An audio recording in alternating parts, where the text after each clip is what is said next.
If you're wondering how I ended up in my CEO's office with evidence that would destroy the company's star executive, it started with a text message that wasn't meant for me. 3 little words that shattered my world. We're having a baby. I still remember staring at my phone, the familiar chime of a new message cutting through the silence of my apartment. It was from Olivia Parker, Richard Thompson's secretary, a woman I had never spoken to outside of office hours. The text glowed on my screen, stark and unmistakable. The test is positive. We're having a baby. Before we jump back in, tell us where you're tuning in from, and if this story touches you, make sure you're subscribed, because tomorrow I've saved something extra special for you. Meet me at our spot tonight to celebrate? My stomach dropped. The message wasn't meant for me. It was meant for Richard, my boyfriend of 2 years and Olivia's married boss. In that moment, everything I thought I knew about the man I loved collapsed like a house of cards. What happened next changed everything, not just for me, but for Richard, Olivia, and Meridian Solutions, because when the dust settled, none of us would ever be the same again. My mother always told me not to date coworkers. "Samantha," she'd say, "office romances only lead to trouble." I should have listened to her. Richard Thompson walked into my life 3 years ago during a company mixer at Meridian Solutions.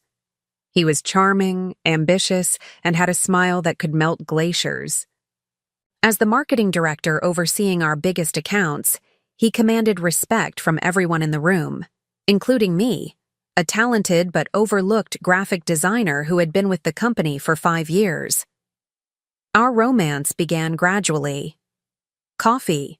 Meetings turned into lunch dates. Strategy sessions extended into dinners. He told me I was different, that I understood him in ways nobody else did. He claimed his marriage to Jennifer was falling apart, existing only on paper. I believed him. I believed everything. For 2 years, we maintained a careful balance. At work, we were consummate professionals. Nobody suspected a thing, or so I thought. In private, we planned a future together. Marriage. Maybe even children someday. Richard promised that once the timing was right, he would leave Jennifer and we could finally stop hiding. That Friday had started like any other. I'd been working on layouts for our newest client, a luxury watch brand that could put Meridian on the map. Richard had been in meetings all day, occasionally sending me texts about dinner plans for the weekend. Everything was normal. Everything was fine. Until 6:27 p.m., when my phone lit up with Olivia's message. At first, I thought it was a mistake. Olivia Parker had been Richard's executive assistant for less than a year. She was bright, efficient, and much younger than me, barely 25 to my 34 years. We were cordial to each other, exchanging pleasantries in the break room, but nothing more. Why would she be texting me about a pregnancy? It took exactly 16 seconds for me to understand. The message wasn't meant for me. It was meant for Richard. My Richard. I read it again, fingers trembling. The test is positive. We're having a baby. Meet me at our spot tonight to celebrate? Our spot. They had a spot. The office had emptied hours ago. I sat alone, the blue light of my computer screen casting shadows across my desk. In the stillness, I could hear my heartbeat thundering in my ears as reality crashed down around me. Richard wasn't just cheating on his wife with me, he was cheating on both of us with Olivia. I don't remember driving home. The next thing I knew, I was sitting on my couch, still clutching my phone, scrolling through months of messages between Richard and me. Every "I miss you" and "I love you" now read like lines from a script. Words he had probably recycled for Olivia as well. I should have been crying. I should have been screaming. Instead, I felt a strange, icy calm settling over me. The kind of clarity that only comes with complete betrayal. I opened my laptop and did something I'd never done before. I logged into Richard's email. Months ago, he had asked me to check something for him while he was in a meeting. He'd typed in his password without a second thought. Richard 2375. I'd never used it again. Until now. His inbox filled my screen. Hundreds of unread messages, calendar invites, client communications. I searched for Olivia's name. What I found made my blood run cold. It wasn't just intimate messages. It was evidence of something far worse. Richard had been funneling company resources to launch a competing agency.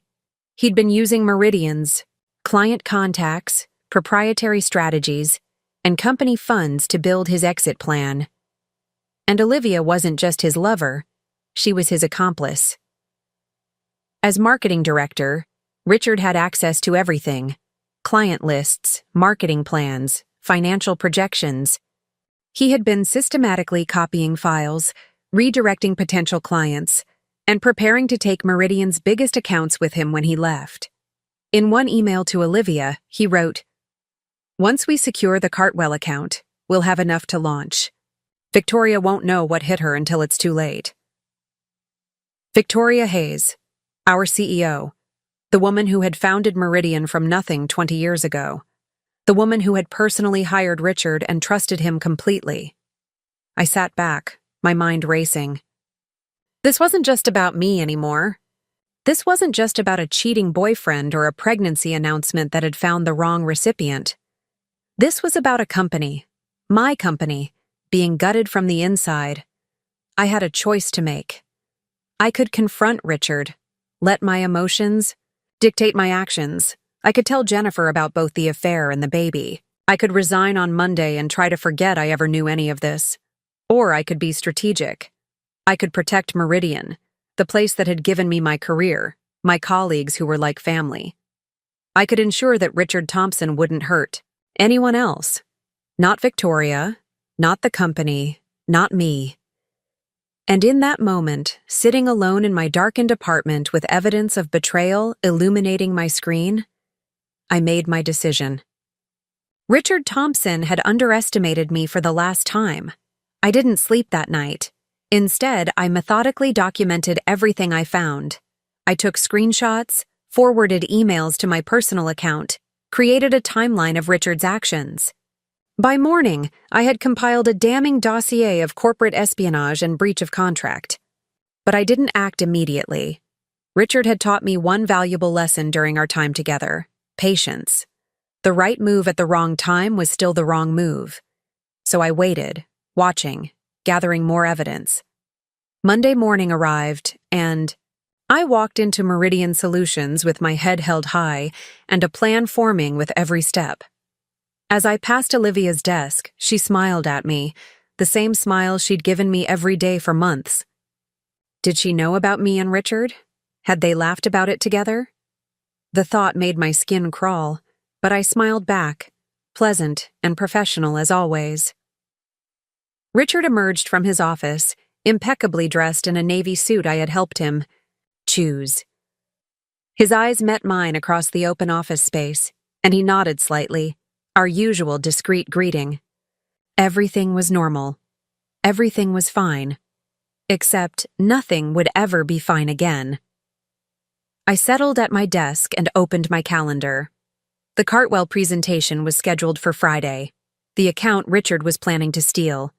The account that would fund his new venture and cripple Meridian in one devastating blow. I had 4 days to act, 4 days to protect everything that mattered. As I organized my files and prepared for the morning creative meeting, my phone buzzed with a text from Richard. "Dinner tonight? I have news to share." News. What news would he share? That he was leaving the company? That he was finally leaving? His wife? Or perhaps that his secretary was pregnant and he needed to let me down gently? I texted back, looking forward to it. The pieces were moving into place. Richard thought he was the chess master, but he had forgotten one critical detail. In chess, the queen is the most powerful piece on the board. And I was tired of being a pawn. Part 2. Strategic Response. I spent the next 3 days living a double life. By day, I was Samantha Roberts, dedicated graphic designer and secret girlfriend to Richard Thompson. I attended meetings, designed mock-ups for the Cartwell presentation, and maintained the perfect facade of normalcy. By night, I became something else entirely: an investigator, strategist, and architect of Richard's downfall. After confirming the extent of his betrayal, I needed allies. Not friends to vent to or shoulders to cry on. I needed strategic partnerships with people who could help me execute what needed to be done. My first call was to David Chen, Meridian's lead developer, and the only person in the office who had always seen through Richard's charm. David and I had worked together on countless projects over the years, building a friendship based on mutual respect and brutal honesty. "I need to meet with you," I told him over the phone Tuesday evening. "Outside the office. It's important." We met at a small cafe 3 blocks from Meridian, far enough away that we wouldn't run into colleagues. David listened without interruption as I laid out what I had discovered, his expression darkening with each detail. "I always knew Thompson was a snake," he said when I finished. "But this is another level." "I need your help," I told him. "I need access to the server logs, proof that he's been downloading confidential files." David's specialty was cybersecurity. If anyone could track Richard's digital footprints, it was him. "This could cost us both our jobs if we're wrong," he warned. Preparing and narrating this story took us a lot of time, so if you are enjoying it, subscribe to our channel. It means a lot to us. Now back to the story. "We're not wrong," I said with absolute certainty. "And if we do nothing, we won't have jobs anyway once he steals Cartwell and jumps ship." David studied my face, searching for any hesitation. Finding none, he nodded. "I'll have something for you by tomorrow." My next step was more delicate.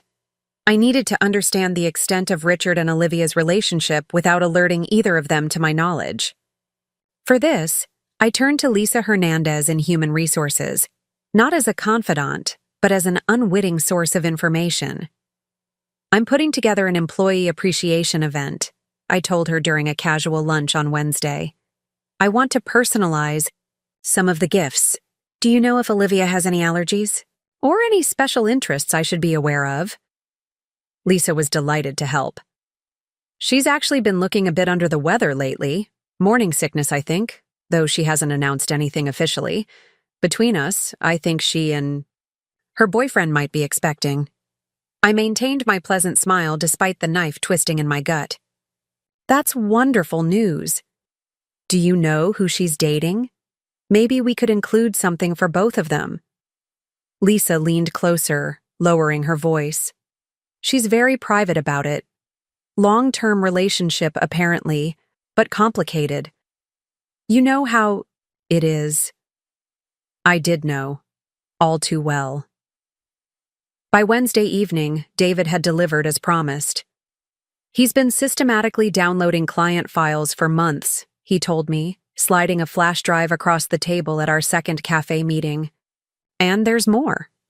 He's been using the company credit card for meals, hotels, even a weekend trip to New York. All with Olivia." I plugged the drive into my laptop and scrolled through pages of evidence. Server logs, expense reports, hotel receipts. A digital trail of betrayal and corporate theft. "Does Victoria know any of this?" David asked. "Not yet," I replied. "But she will." Meanwhile, Richard continued his performance. We had dinner on Tuesday night at an intimate restaurant where no one from Meridian would see us. He was attentive, charming, full of plans for our future.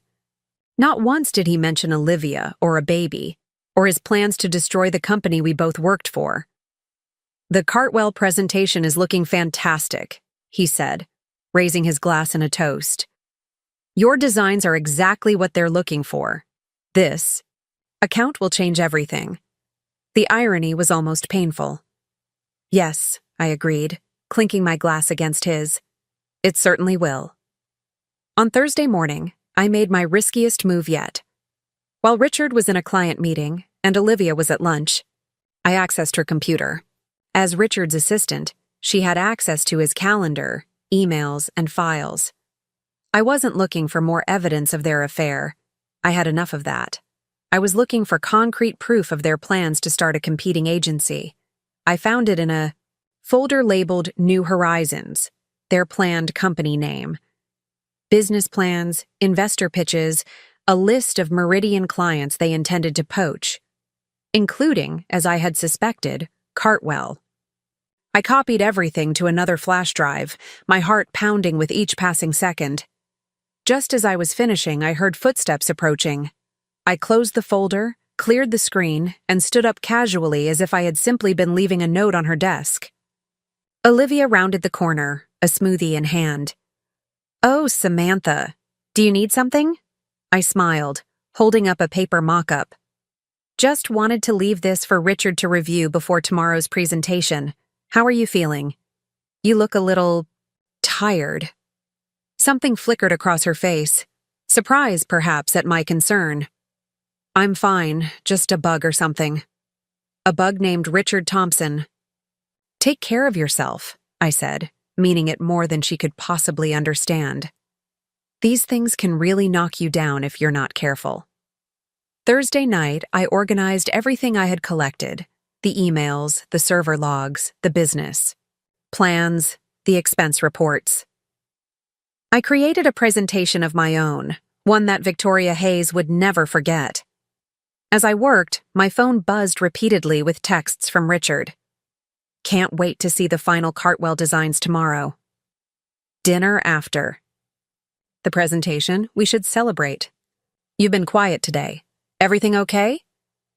I responded minimally, giving nothing away. The final piece of my plan was falling into place, and I couldn't risk him suspecting anything now. Friday morning arrived with a clarity I hadn't felt in years. I dressed with purpose, a charcoal gray suit that projected confidence and professionalism. Today wasn't about being Richard's secret girlfriend or the overlooked designer. Today was about justice.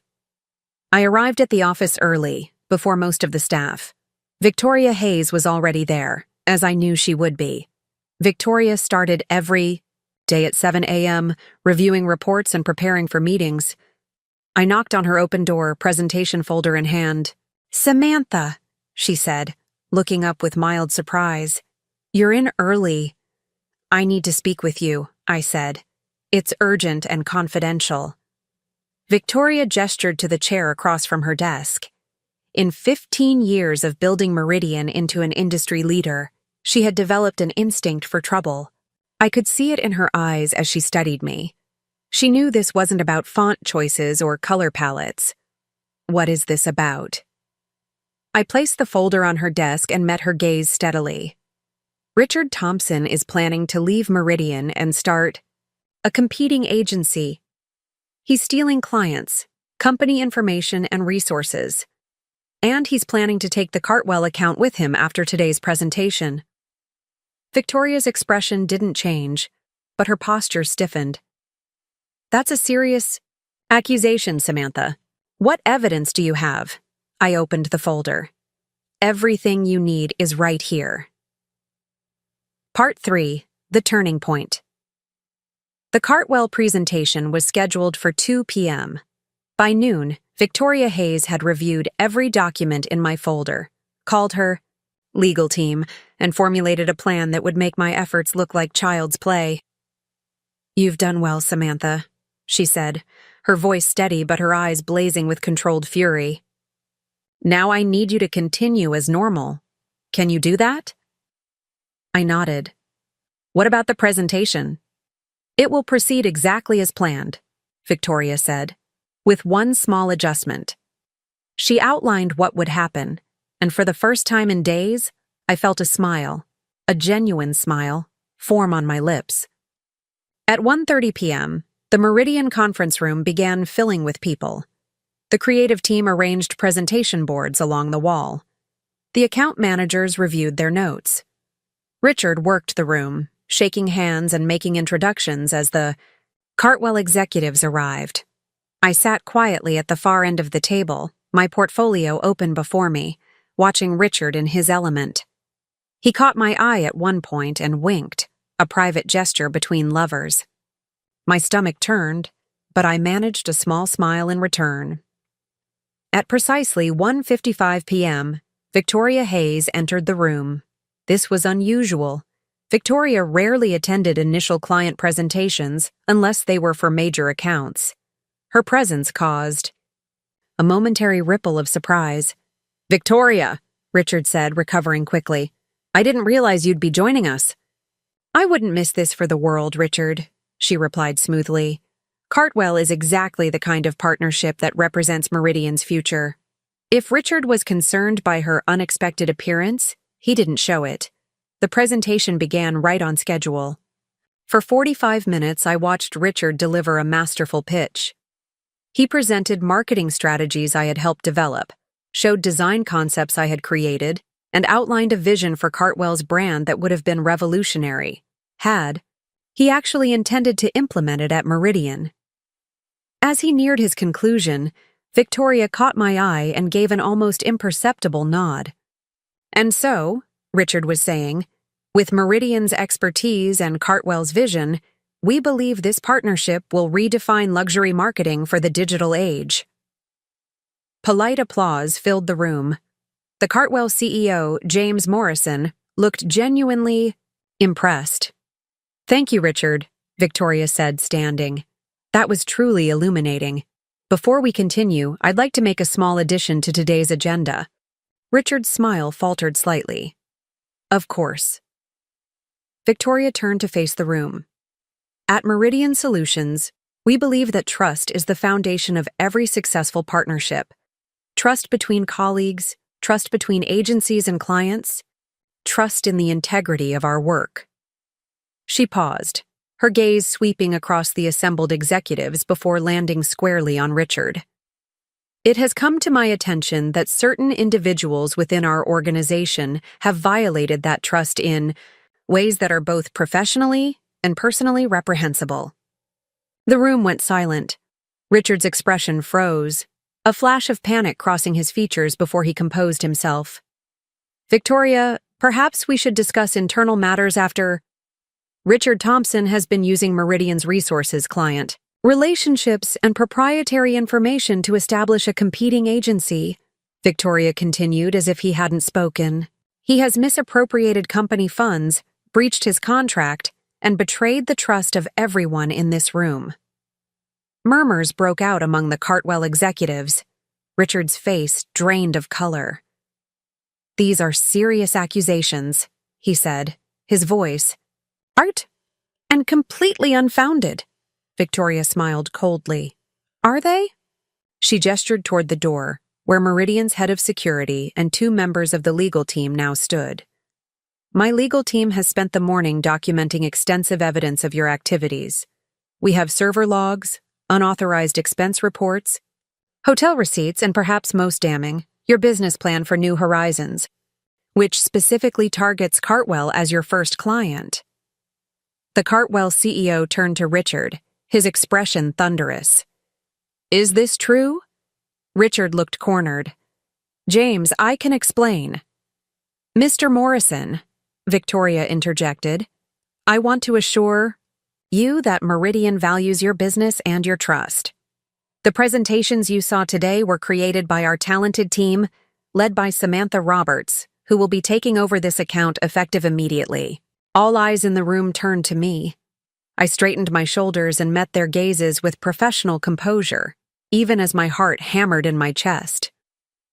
"Richard," Victoria continued, "security will escort you to your office, where you may collect your personal belongings. Your employment with Meridian Solutions is terminated, effective immediately.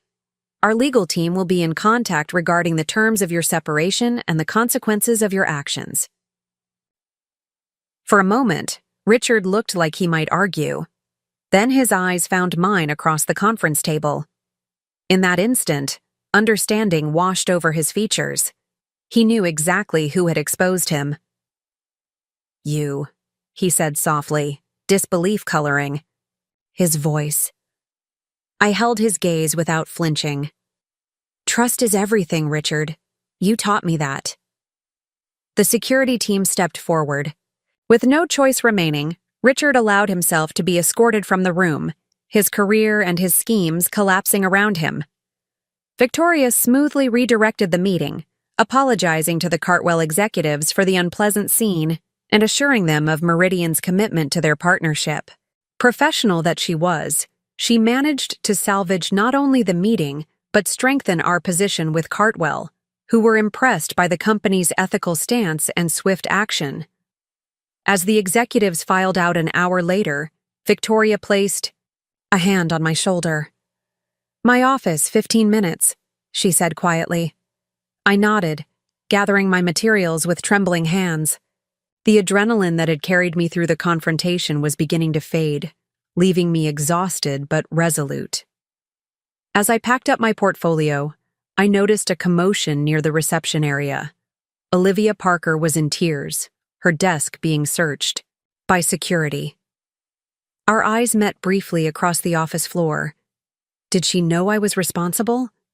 Could she guess that a misdirected text message had brought down their entire plan? In that moment, I almost felt sorry for her. Almost. 15 minutes later, I sat across from Victoria Hayes, waiting for her verdict. I had exposed the company's marketing director as a fraud and a thief. I had disrupted a major client presentation. I had inserted myself into corporate politics in a way that could easily backfire. Victoria studied me carefully. "How long were you and Richard involved?" The question caught me off guard. 2 years, I admitted. She nodded, unsurprised. "And you discovered his relationship with Olivia. How?" "She sent me a text by mistake." I swallowed hard. "About her pregnancy." Victoria's expression softened slightly. "That must have been difficult." I didn't respond. What could I say? That having my heart broken had led me to uncover a plot that would have devastated the company? That personal betrayal had triggered professional vigilance? "Samantha," Victoria said after a moment, "what you did required courage and integrity. You put the company's interests above your personal feelings, and you handled a complex situation with remarkable professionalism." I hadn't expected praise. I'd been prepared for skepticism, even suspicion of my motives. "Thank you," I managed. "The Cartwell account is yours," she continued, "and I'd like you to consider taking on a larger role here at Meridian. We'll be restructuring the creative department in light of recent events, and I believe you have the vision and leadership capabilities we need. A promotion. After years of being overlooked, of watching Richard take credit for my ideas, of believing his promises that someday he would help advance my career, I was being recognized on my own merits." "I'd be honored," I said. As I left Victoria's office, I passed by Richard's now empty workspace. Security had been efficient. Not a trace of him remained. The nameplate had already been removed from his door. My phone buzzed in my pocket. A text from Richard. "How could you do this to me? To us?" I stared at the message, a strange sense of calm settling over me. There was no us. There never had been. Not to him. I had simply been another resource to exploit, another stepping stone on his path to success. I deleted the message without responding and walked back to my desk. There was work to be done, a career to build, a future to create. One that no longer included Richard Thompson. As I settled in to prepare for my new responsibilities, my phone buzzed again. This time it was David. "Heard what happened in the Cartwell meeting. Legendary. Drink later to celebrate?" I smiled, texting back, "Absolutely." For the first time in years, I felt truly seen, not as Richard's secret girlfriend, not as the reliable but overlooked designer, but as Samantha Roberts, talented, valuable, and impossible to underestimate. Richard had taught me one final valuable lesson. Sometimes the most powerful move isn't seeking revenge, it's simply revealing the truth and letting justice take its course. Part 4. Escalation and Impact. The fallout from Richard's termination spread through Meridian Solutions like wildfire. By Monday morning, everyone knew the basic outline. Richard Thompson, marketing director and company golden boy, had been caught stealing clients and planning to launch a competing agency. He had been fired on the spot during the Cartwell presentation, no less. What they didn't know, what only Victoria, David, and I knew, was my role in his downfall or the full extent of his betrayal. Olivia didn't return after Friday. Security had found enough evidence on her computer to justify immediate termination as well. The pregnancy text remained our secret. Victoria had agreed it was a personal matter that needn't become office gossip. I spent the weekend alternating between triumph and grief. The professional victory felt empowering, vindicating. The personal loss, not of Richard himself, but of what I had believed we shared, still ached like a fresh wound. By Monday morning, I had made peace with both feelings. I walked into Meridian with my head high, ready to step into my new role as creative director. Victoria had scheduled an all-hands meeting to address the changes. Standing before the assembled staff, she was direct and uncompromising. As many of you have heard, Richard Thompson and Olivia Parker are no longer with Meridian Solutions. Their departure was not voluntary, but necessary, due to actions that violated both company policy and basic professional ethics. She paused, surveying the room. I want to be clear, Meridian has always succeeded because of our collective talent and integrity. No single person, including myself, is more important than the principles we stand for. Murmurs rippled through the gathering. Richard had been well liked, his charm and confidence inspiring loyalty among many team members. Moving forward, Samantha Roberts will be taking over as creative director, effective immediately. She has demonstrated exceptional talent, leadership, and commitment to this company's values. The Cartwell account will be under her direction, along with a restructuring of our creative teams. All eyes turned to me, standing quietly at the side of the room. The reactions were mixed: surprise, confusion, and from a few of the senior designers who had worked closely with me, genuine pleasure. Victoria continued outlining other organizational changes, but I was aware of the questioning glances, the whispered conversations. Everyone was wondering the same thing. How had quiet, dedicated Samantha Roberts suddenly leapfrogged into Richard's position? The speculation only intensified when I began implementing changes to the creative department. Richard had maintained tight control over client access, keeping designers, particularly me, away from direct client interaction. I immediately dismantled that system, creating collaborative teams that worked directly with clients from concept to completion. I also initiated a comprehensive review of all current projects, discovering that several other accounts had been targeted in Richard's exit strategy. Reclaiming these relationships became my top priority. Not everyone was pleased with the new direction. Mark Sullivan, an account manager who had been particularly close to Richard, made his displeasure known during our first departmental meeting. "With all due respect, Samantha," he said, his tone suggesting very little respect at all, "these changes are undermining systems that Richard spent years perfecting. Clients expect consistency, not revolution." The room fell silent, everyone watching to see how I would respond to this direct challenge. A week ago, I might have backed down, softened my approach to avoid conflict. Not anymore. "Mark," I replied calmly, "those systems were designed to centralize control, not to serve our clients effectively. The revolution, as you call it, is actually a return to Meridian's founding principles: collaborative creativity and transparent client relationships." I leaned forward slightly. Richard is gone. His methods are gone with him. Anyone who can't adapt to that reality is welcome to follow him out the door. Mark's face flushed, but he said nothing more. The message was clear. This was my department now, and I wouldn't be intimidated. As the weeks passed, the changes began to show results. The Cartwell campaign launched to considerable industry praise. Two clients who had been wavering under Richard's leadership renewed their contracts with enthusiasm. The creative team, freed from Richard's micromanagement, produced some of their most innovative work in years.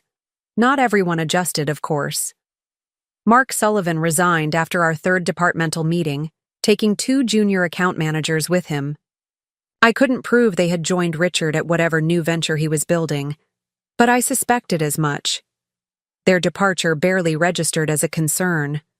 For every person who resisted the new direction, 3 others embraced it. David Chen stepped into a larger role, heading a new digital innovation team. Lisa from HR became a valuable ally, helping me identify and promote overlooked talent throughout the company. 6 weeks after Richard's dramatic exit, Victoria called me into her office for our scheduled review. "The board is impressed," she said without preamble.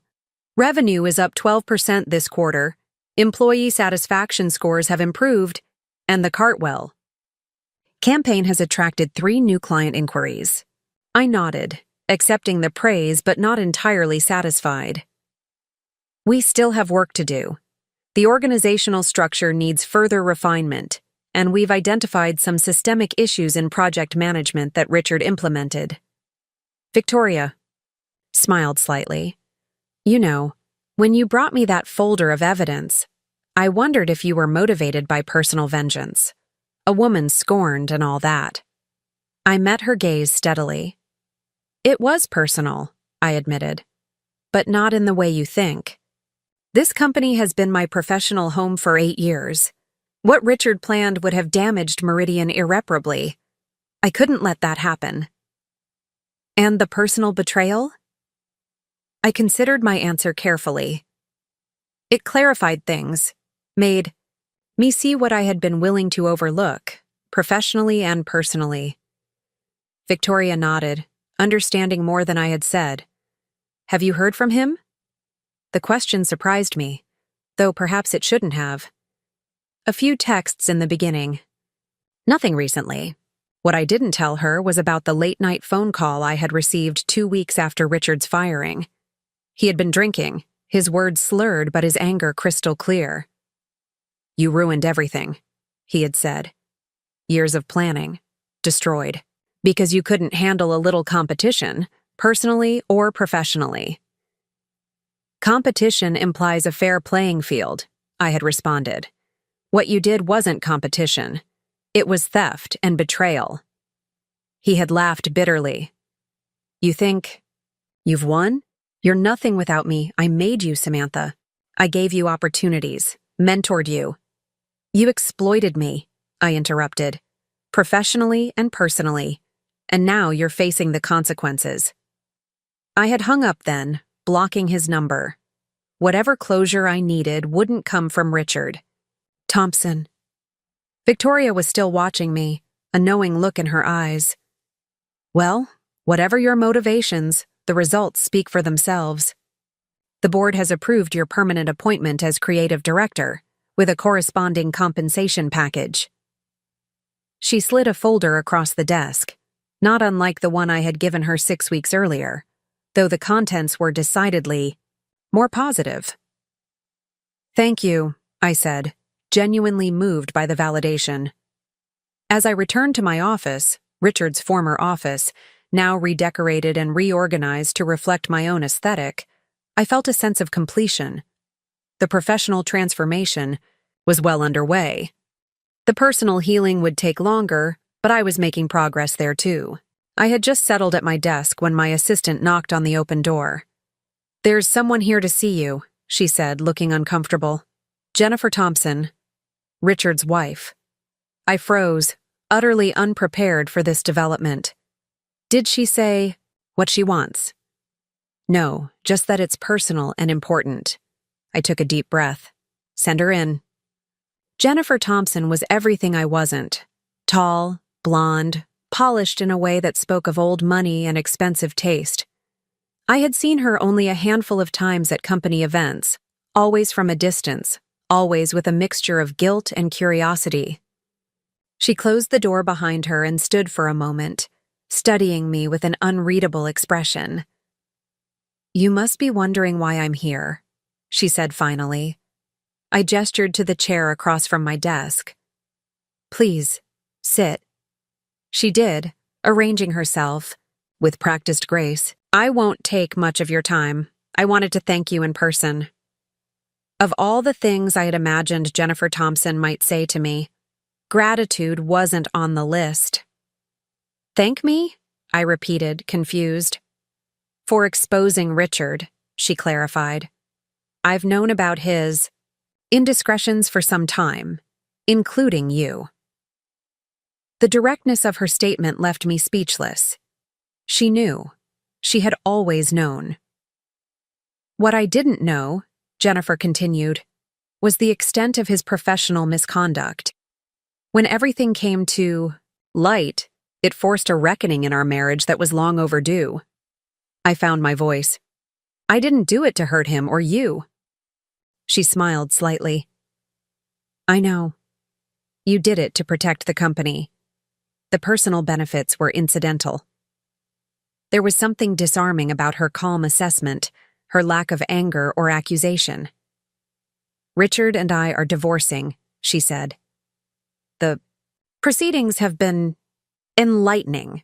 Apparently, I wasn't the only one he was deceiving about finances. I thought of the expense reports, the misappropriated funds, the secret accounts I had uncovered." "I'm sorry." Jennifer shook her head. "Don't be. It's liberating, actually. 20 years of marriage built on charm and lies, finally over. 20 years. The same amount of time Richard had claimed his marriage was falling apart. Another lie in a tapestry of deception." "And Olivia?" I asked, unable to help myself. Jennifer's expression hardened slightly. The pregnancy was real.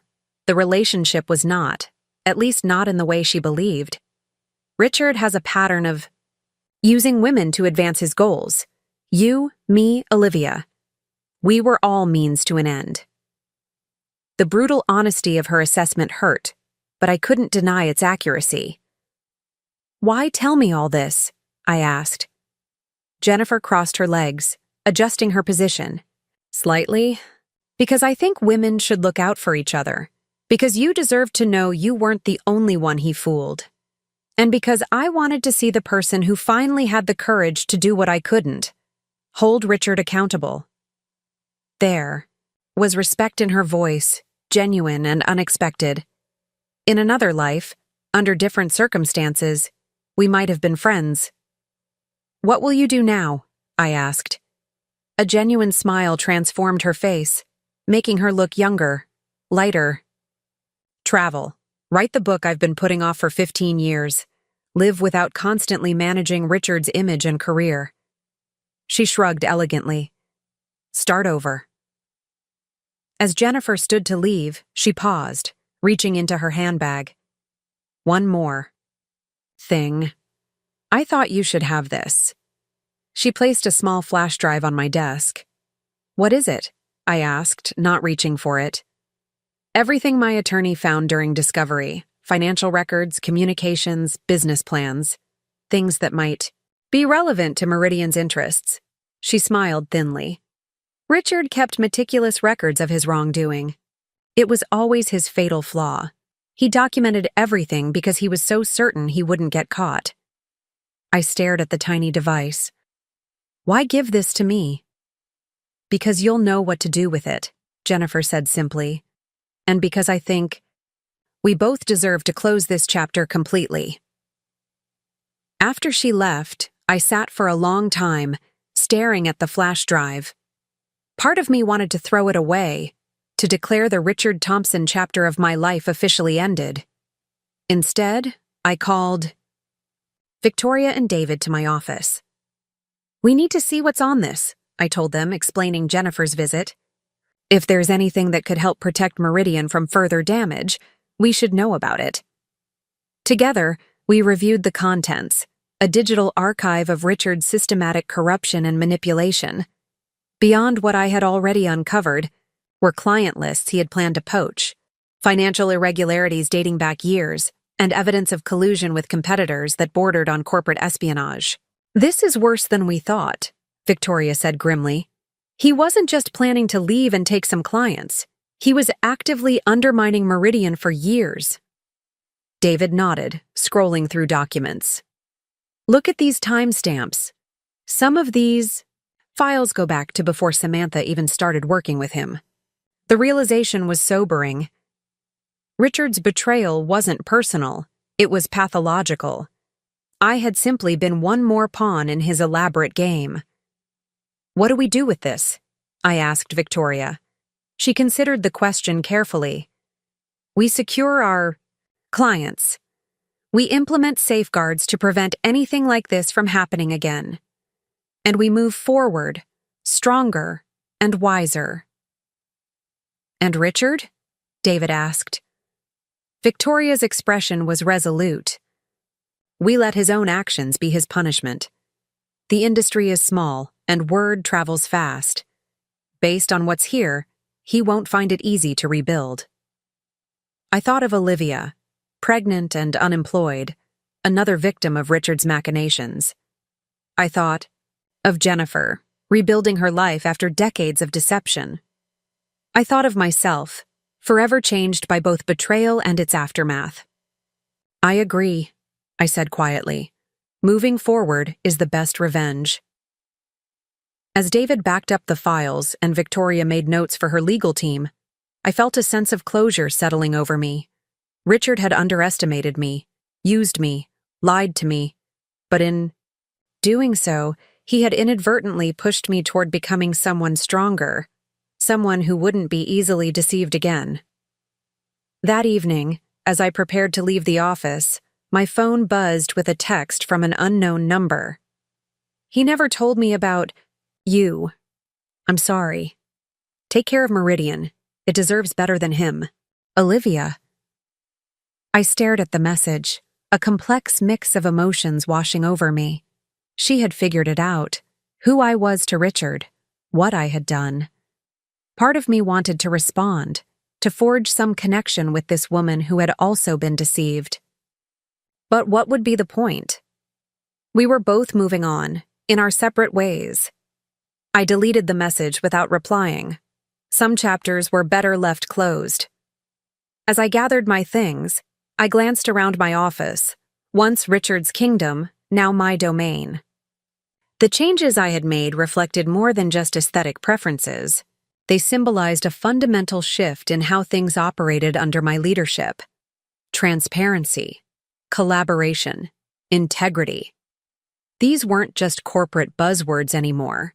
They were principles I had fought for, principles that had emerged from the ashes of betrayal and deceit. I switched off the light and headed for the elevator, ready to leave the day and Richard Thompson behind me. Tomorrow would bring new challenges, new opportunities, new chances to build something authentic.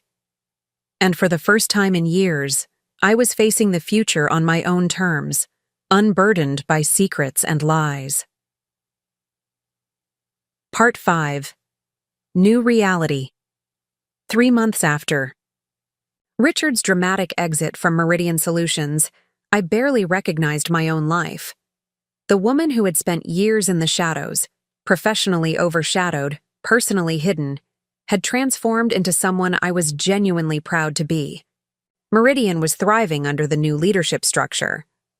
The creative department, once Richard's personal fiefdom, had become a collaborative powerhouse of innovation and client satisfaction.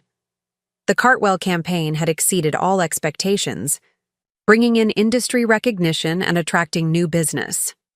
Victoria had expanded my role to include company-wide strategic initiatives, a vote of confidence that still amazed me daily. I had moved from my cramped apartment to a light-filled loft closer to downtown, a space that reflected my emerging sense of self, open, honest, uncluttered by secrets. The walls displayed art I loved rather than generic prints chosen to please a visitor who rarely came. My bookshelf held volumes I actually read instead of impressive titles selected for show. Most importantly, I had reclaimed my voice, in meetings, in client presentations, in personal relationships. The woman who had accepted Richard's condescension and marginalization was gone, replaced by someone who knew her worth and wasn't afraid to assert it. On a crisp autumn morning, I arrived at the office early to prepare for our quarterly planning meeting. As I reviewed projections and creative briefs, my assistant knocked on the door. "The staff from Newton Media is here for the tour," she reminded me. "Victoria asked if you could join for the executive introduction." I nodded, checking my calendar. Newton Media was a small but innovative digital agency that Meridian was considering acquiring, part of our post-Richard expansion strategy. The tour had been on my schedule for weeks, though I hadn't been directly involved in the acquisition discussions. "I'll be right there," I told her, gathering my notes. In the main conference room, Victoria was already speaking with 3 people, dressed in the casual professional style of boutique agency executives. As I approached, she waved me over. "And here's our creative director, Samantha Roberts," Victoria said. "Samantha has been instrumental in Meridian's recent growth and creative renaissance." I stepped forward with a professional smile, extending my hand to the first visitor, a tall man with thoughtful eyes and a quiet confidence that immediately set him apart from Richard's performative charm. "James Newton," he said, his handshake. Firm, but not aggressive. "Founder and CEO of Newton Media. Your work on the Cartwell campaign was exceptional." "Thank you," I replied, genuinely pleased by the recognition. It was a true team effort. Victoria introduced the others, Newton's offer, CFO and their head of digital strategy, before outlining the day's agenda. "Samantha, I thought you could give James a more detailed overview of our creative process while I take Margot and Alex through the financial aspects," she suggested. "Your 10 a.m. was canceled, so you should have time." I nodded, recognizing Victoria's strategic pairing. James Newton's background was in creative direction before he founded his agency. We spoke the same professional language. As Victoria led the others away, James turned to me with genuine interest. "I'd love to hear how you transformed Meridian's creative approach so quickly. The industry has noticed the shift." I led him toward the creative department, choosing my words carefully. "We prioritized collaborative processes over hierarchical ones. Talent flourishes with the right support and recognition." For the next hour, I showed James our workflow systems, introduced him to key team members, and explained the philosophy that had replaced Richard's top-down approach. James asked insightful questions, occasionally noting similarities to his own agency's methods. "You've accomplished in months what takes most agencies years," he observed as we completed the tour. "It's impressive." "It helps when you're rebuilding rather than starting from scratch," I admitted. "The talent was always here. It just needed the right environment to thrive." He nodded thoughtfully. "Still, change management is challenging. People resist new leadership, new methods." "Some do," I acknowledged, thinking of Mark Sullivan and the others who had followed Richard out the door. "But most people want to do meaningful work in a healthy environment. If you provide that, resistance fades quickly." As we walked back toward the executive offices, James hesitated. "I hope this isn't inappropriate, but would you be interested in continuing this conversation over lunch? I have some specific questions about integrating creative teams that might be better discussed outside the official tour." I studied him for a moment, considering his request. Under normal circumstances, a business lunch to discuss potential acquisition details would be perfectly appropriate. Yet after Richard, I found myself hesitating at any hint of blurred professional boundaries. James seemed to sense my reservation. "Completely professional," he clarified. "I'm just impressed by what you've built here and would value your insights for my own team, regardless of how the acquisition discussions progress." His transparency was refreshing. "In that case, I'd be happy to," I agreed. Lunch was enlightening, not just professionally but personally. James had built Newton Media from a one-person consultancy to a respected boutique agency over 7 years. He spoke candidly about challenges, failures, and lessons learned along the way. Unlike Richard, who had always positioned himself as infallible, James embraced vulnerability as part of authentic leadership. The worst mistake I ever made was trying to be the kind of leader I thought I should be, rather than the kind I actually am, he told me over coffee after our meal. It took failing spectacularly to realize authenticity isn't just a personal virtue, it's a business strategy. The sentiment resonated deeply. I spent years trying to fit someone else's vision of success, I admitted, both professionally and personally. James nodded, understanding without pressing for details I wasn't ready to share. The irony is that our uniqueness is actually our competitive advantage, in business and in life. As we walked back to Meridian, our conversation shifted to the potential acquisition. James was refreshingly direct about his concerns and hopes for the integration. My biggest priority is protecting my team's culture, he said. They're exceptional people who have turned down higher-paying jobs at larger agencies because they value our environment. That's exactly the kind of culture Meridian is building now, I assured him. Victoria understands that creative talent thrives on respect and recognition, not fear and competition. That's evident in what you've accomplished, James agreed. 3 months ago, I wouldn't have considered this acquisition. Meridian's reputation under previous leadership was problematic. I raised an eyebrow. Problematic? James hesitated. Let's just say Richard Thompson had a reputation beyond Meridian's walls. The industry is small, and stories travel. The confirmation of Richard's wider reputation wasn't surprising, but it was validating. I had sometimes wondered if I was the only one who had seen through his carefully constructed facade.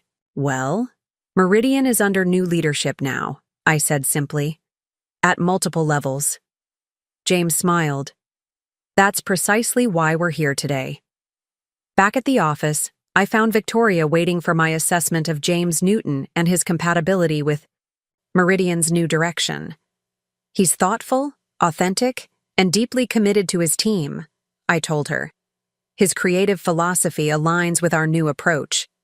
If the financial terms make sense, I think it would be a valuable acquisition. Victoria nodded, making notes. And personally, could you work with him? The question caught me off guard. Yes, of course. Why? She looked up, her expression kind but serious. Because if we move forward with this acquisition, I want you to oversee the integration of the creative teams. That means working closely with James for at least 6 months. The responsibility was significant, and evidence of Victoria's continuing faith in my leadership. I'd be honored to take that on. Good, Victoria said, satisfied. Because I think Newton Media is exactly the kind of strategic addition Meridian needs right now. Small enough to integrate smoothly, innovative enough to bring fresh perspective. As Victoria outlined her vision for the acquisition, I felt a familiar sense of gratitude for how dramatically my professional life had changed. 3 months ago, I had been creating designs that Richard presented as his strategic vision. Now I was helping shape the future of the entire company. That evening, as I worked late finalizing presentation boards for a new client pitch, my phone buzzed with a text from David.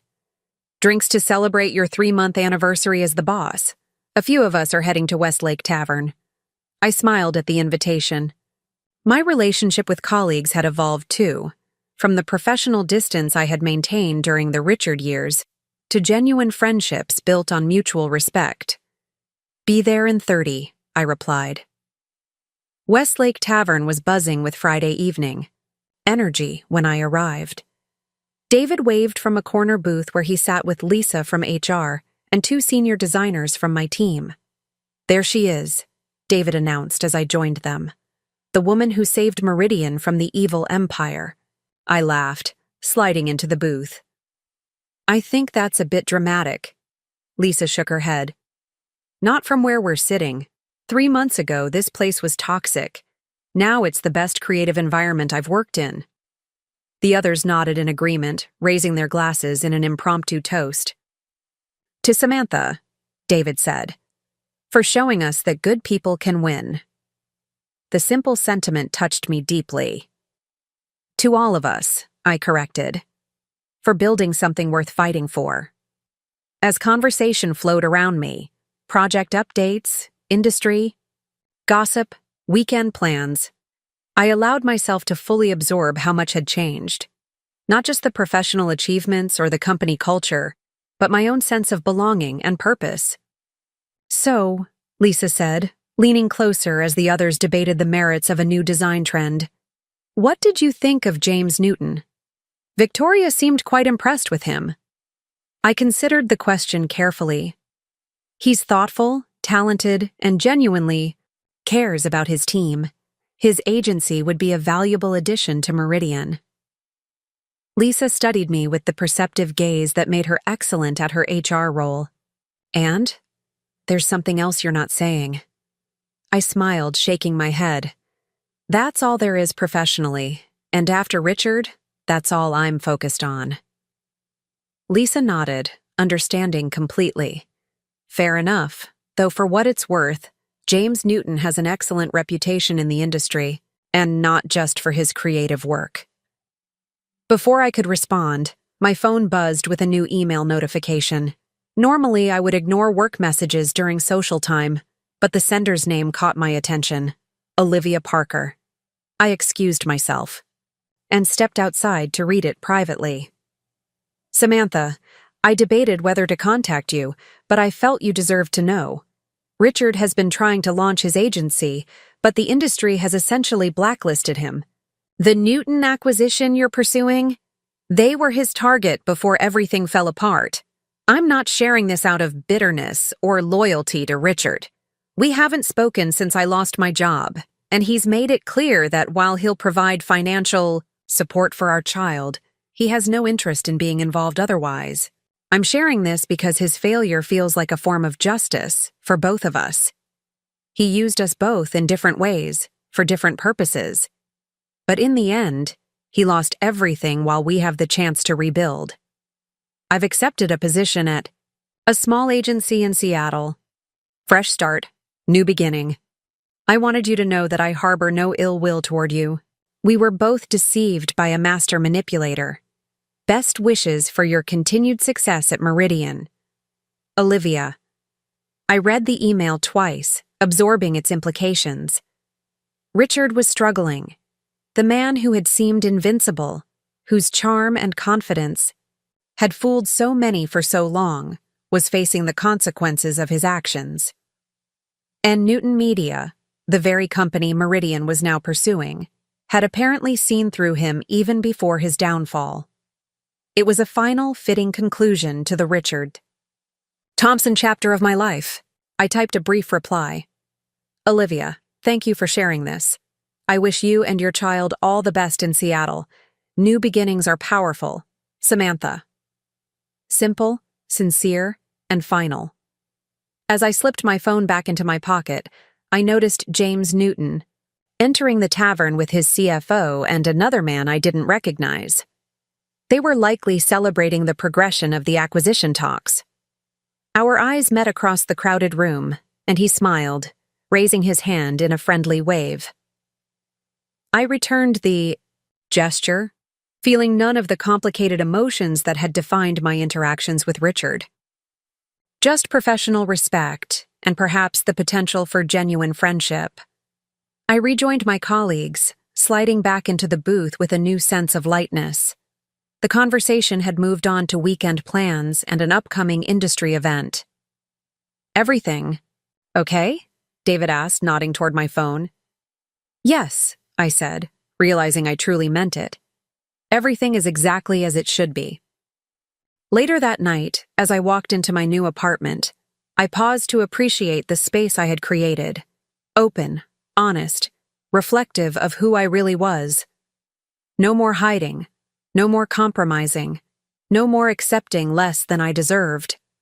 I opened my laptop to check on a project before bed and found an email from Victoria, sent to all executives.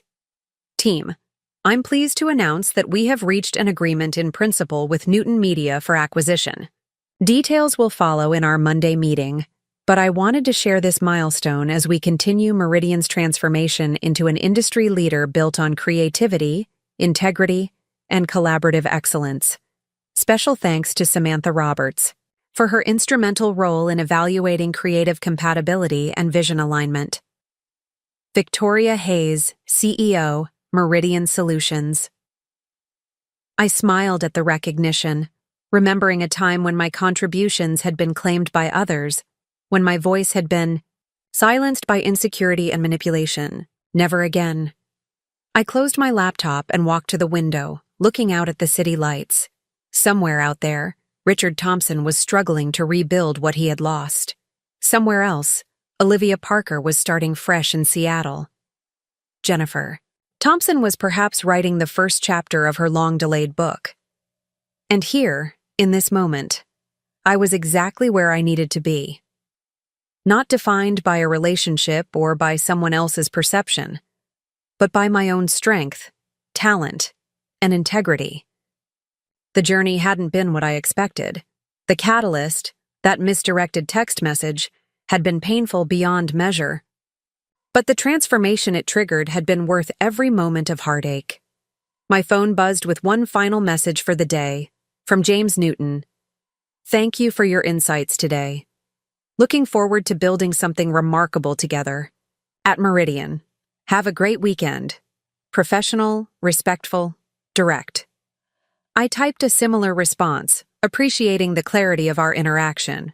As I prepared for bed, I thought about the story that had unfolded over the past 3 months.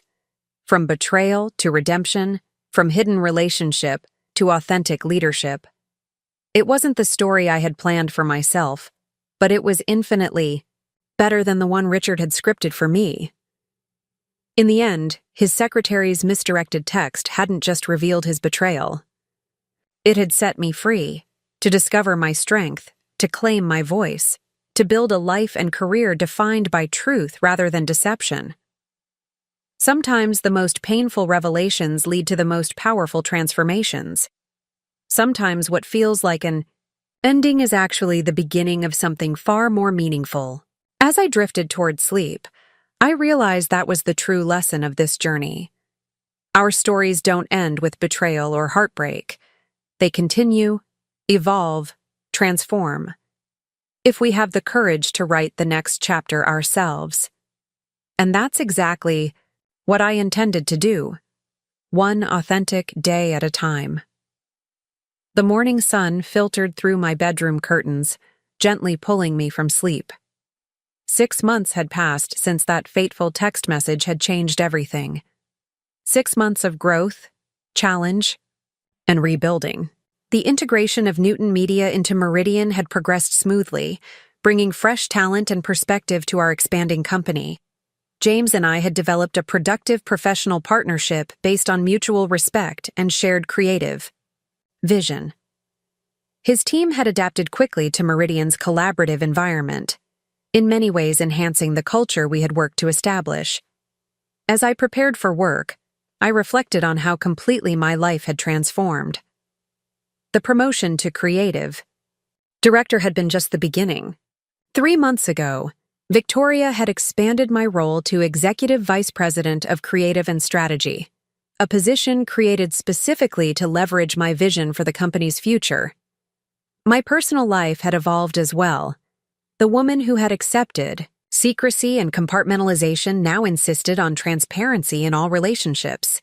I had reconnected with friends I had neglected during the Richard years, rebuilt bonds with family members, and even cautiously begun dating again, though with a newfound awareness of red flags and boundaries. As I walked into Meridian's offices, I was greeted by the energetic buzz of a thriving workplace. Teams collaborated in glass-walled meeting rooms, creatives debated concepts at standing desks, account managers engaged in animated calls with clients. The transformation from Richard's siloed, competitive environment to this vibrant community remained a daily source of pride. "Morning, boss," David called as I passed his office. Now director of digital innovation, he had flourished in the new Meridian, building a team that consistently pushed creative boundaries. "Big day," he added, with a knowing smile. I nodded, feeling a flutter of anticipation.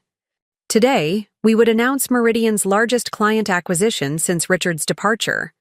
A global retail brand that had specifically cited our company's creative renaissance as their reason for choosing us over larger competitors. The win wasn't just professionally significant, it was personally validating. This client had previously worked with Richard at his former agency before Meridian, following him when he made the move. Now they were returning to Meridian under my leadership, the ultimate confirmation that we were building something exceptional. As I settled into my office, my assistant brought in coffee and my schedule for the day. "Victoria wants to see you. Before the all-hands announcement," she informed me. "And James Newton called. He's running late but will be here for the client presentation." I thanked her and took a moment to center myself before the day's events unfolded. On my desk sat a small crystal paperweight, a gift from the creative team on my 6-month anniversary as their leader. Etched into its surface was a simple phrase, "Truth illuminates." It had become something of a personal mantra, a reminder of the power of authenticity in both business and life. The light catching its facets seemed particularly appropriate. Today, as we prepared to announce a victory built on transparent client relationships and genuine creative excellence, Victoria was reviewing presentation materials when I entered her office. She looked up with a satisfied smile. "Ready for today?" she asked. "Absolutely," I assured her. "The team has been preparing all week. Everything is in place." Victoria nodded, setting aside her papers. "This isn't just about one client, Samantha. This is vindication of everything we've built over the past 6 months." I understood completely.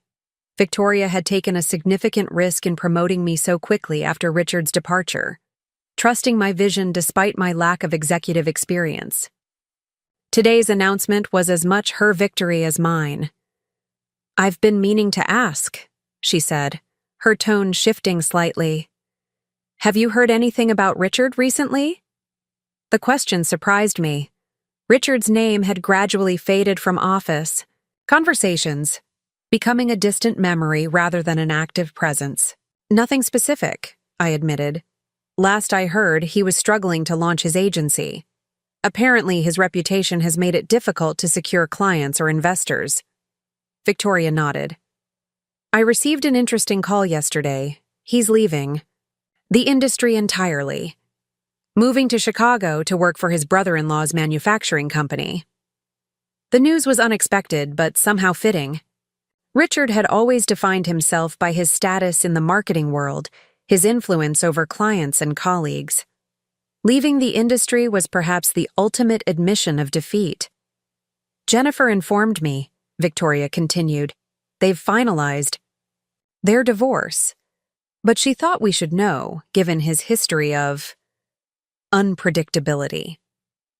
I absorbed this information, searching for any emotional response, anger, satisfaction, even pity. Instead, I felt only a calm sense of closure. "Thank you for telling me," I said simply. Victoria studied me for a moment. "You know, when all this began, I wondered if you might be consumed by what he did, if the betrayal might define your leadership. It's been remarkable to watch you move beyond it so completely." Her observation touched me deeply. It was never about him, I realized aloud. Even in the beginning, when the pain was fresh, it was about protecting Meridian, about creating something authentic. Victoria smiled. "And that's precisely why you've succeeded where he failed. He built his career on manipulation and self-interest. You've built yours on integrity and collective excellence." As I left Victoria's office to prepare for the all-hands, Meeting, I received a text from James. Just arrived. Coffee before the announcement? I met him in the small executive lounge, away from the growing excitement in the main office. Over the past 6 months, our professional relationship had developed into a friendship built on mutual respect and shared values. Nervous? He asked, handing me a latte prepared exactly as I preferred. I shook my head. Grateful, actually. 6 months ago, I couldn't have imagined being here, announcing this kind of win. James nodded, understanding. Life rarely follows the paths we expect. Sometimes the detours lead to better destinations. His simple philosophy resonated with my own journey. I heard something interesting this morning, I said, deciding to share Victoria's news. Richard Thompson is leaving the industry, moving to Chicago to work for family. James considered this information. Are you okay with that? The question reflected his consistent thoughtfulness. Over months of working closely together, I had shared carefully edited versions of my history with Richard, enough for James to understand the significance of this development. I am, I said, realizing the truth of my response. His choices led him where they did, just as mine led me here. It feels like the final page of that chapter. James smiled. Well, here's to new chapters, he said, raising his coffee cup, and to authentic stories worth telling. As we walked together toward the main conference room where staff was gathering for the announcement, I felt a profound sense of gratitude for the unexpected journey that had brought me here. The packed room fell quiet as Victoria took the stage, welcoming everyone and acknowledging the company's transformation. When she called me forward to announce the new client acquisition, applause erupted, genuine celebration from a team that had weathered uncertainty and emerged stronger. Standing before my colleagues, I felt none of the insecurity that had once defined me. Instead, I spoke with confidence about our collective achievement, acknowledging contributions across departments and emphasizing the collaborative spirit that had secured this victory. This win belongs to all of us, I concluded. It represents everything we've built together over the past 6 months, a culture of creativity, integrity, and excellence that clients recognize and value. The room erupted in applause again, faces beaming with pride and excitement for Meridian's future. As I stepped back to let Victoria close the meeting, my gaze swept across the gathered team members, some who had weathered the Richard era with me, others who had joined during our renaissance, all part of something authentic and meaningful. Later that afternoon, as we presented our strategic vision to the new client's executive team, I caught a glimpse of my reflection in the conference room glass. Confident, engaged, fully present. I barely recognized the woman who had once hidden, in Richard's shadow, accepting crumbs of recognition and affection. That evening, the executive team gathered at a restaurant to celebrate the day's success. Champagne flowed, stories were shared, and plans for Meridian's continued growth took shape amid laughter and genuine camaraderie. As conversations broke into smaller groups, James joined me at a quiet corner of the table. "I have something for you," he said, sliding a small gift box across the table. "A token of appreciation for your leadership in the integration process. We couldn't have done it without you." Inside the box was a beautiful fountain pen, classic and elegant. Engraved along its side were the words, "Write your own story." The thoughtful gift touched me deeply. "Thank you," I said, genuinely moved by the gesture. "I meant what I said earlier," James continued, his expression earnest. "About new chapters and authentic stories. You've inspired a lot of people at Meridian, myself included." In that moment, I felt a flutter of something I hadn't experienced in a long time. Possibility. Not just professionally, but personally. The recognition that perhaps the most meaningful chapters of my story were still waiting to be written. "We should celebrate properly," James suggested, his tone casual, but his eyes conveying something more. "Dinner sometime, perhaps?"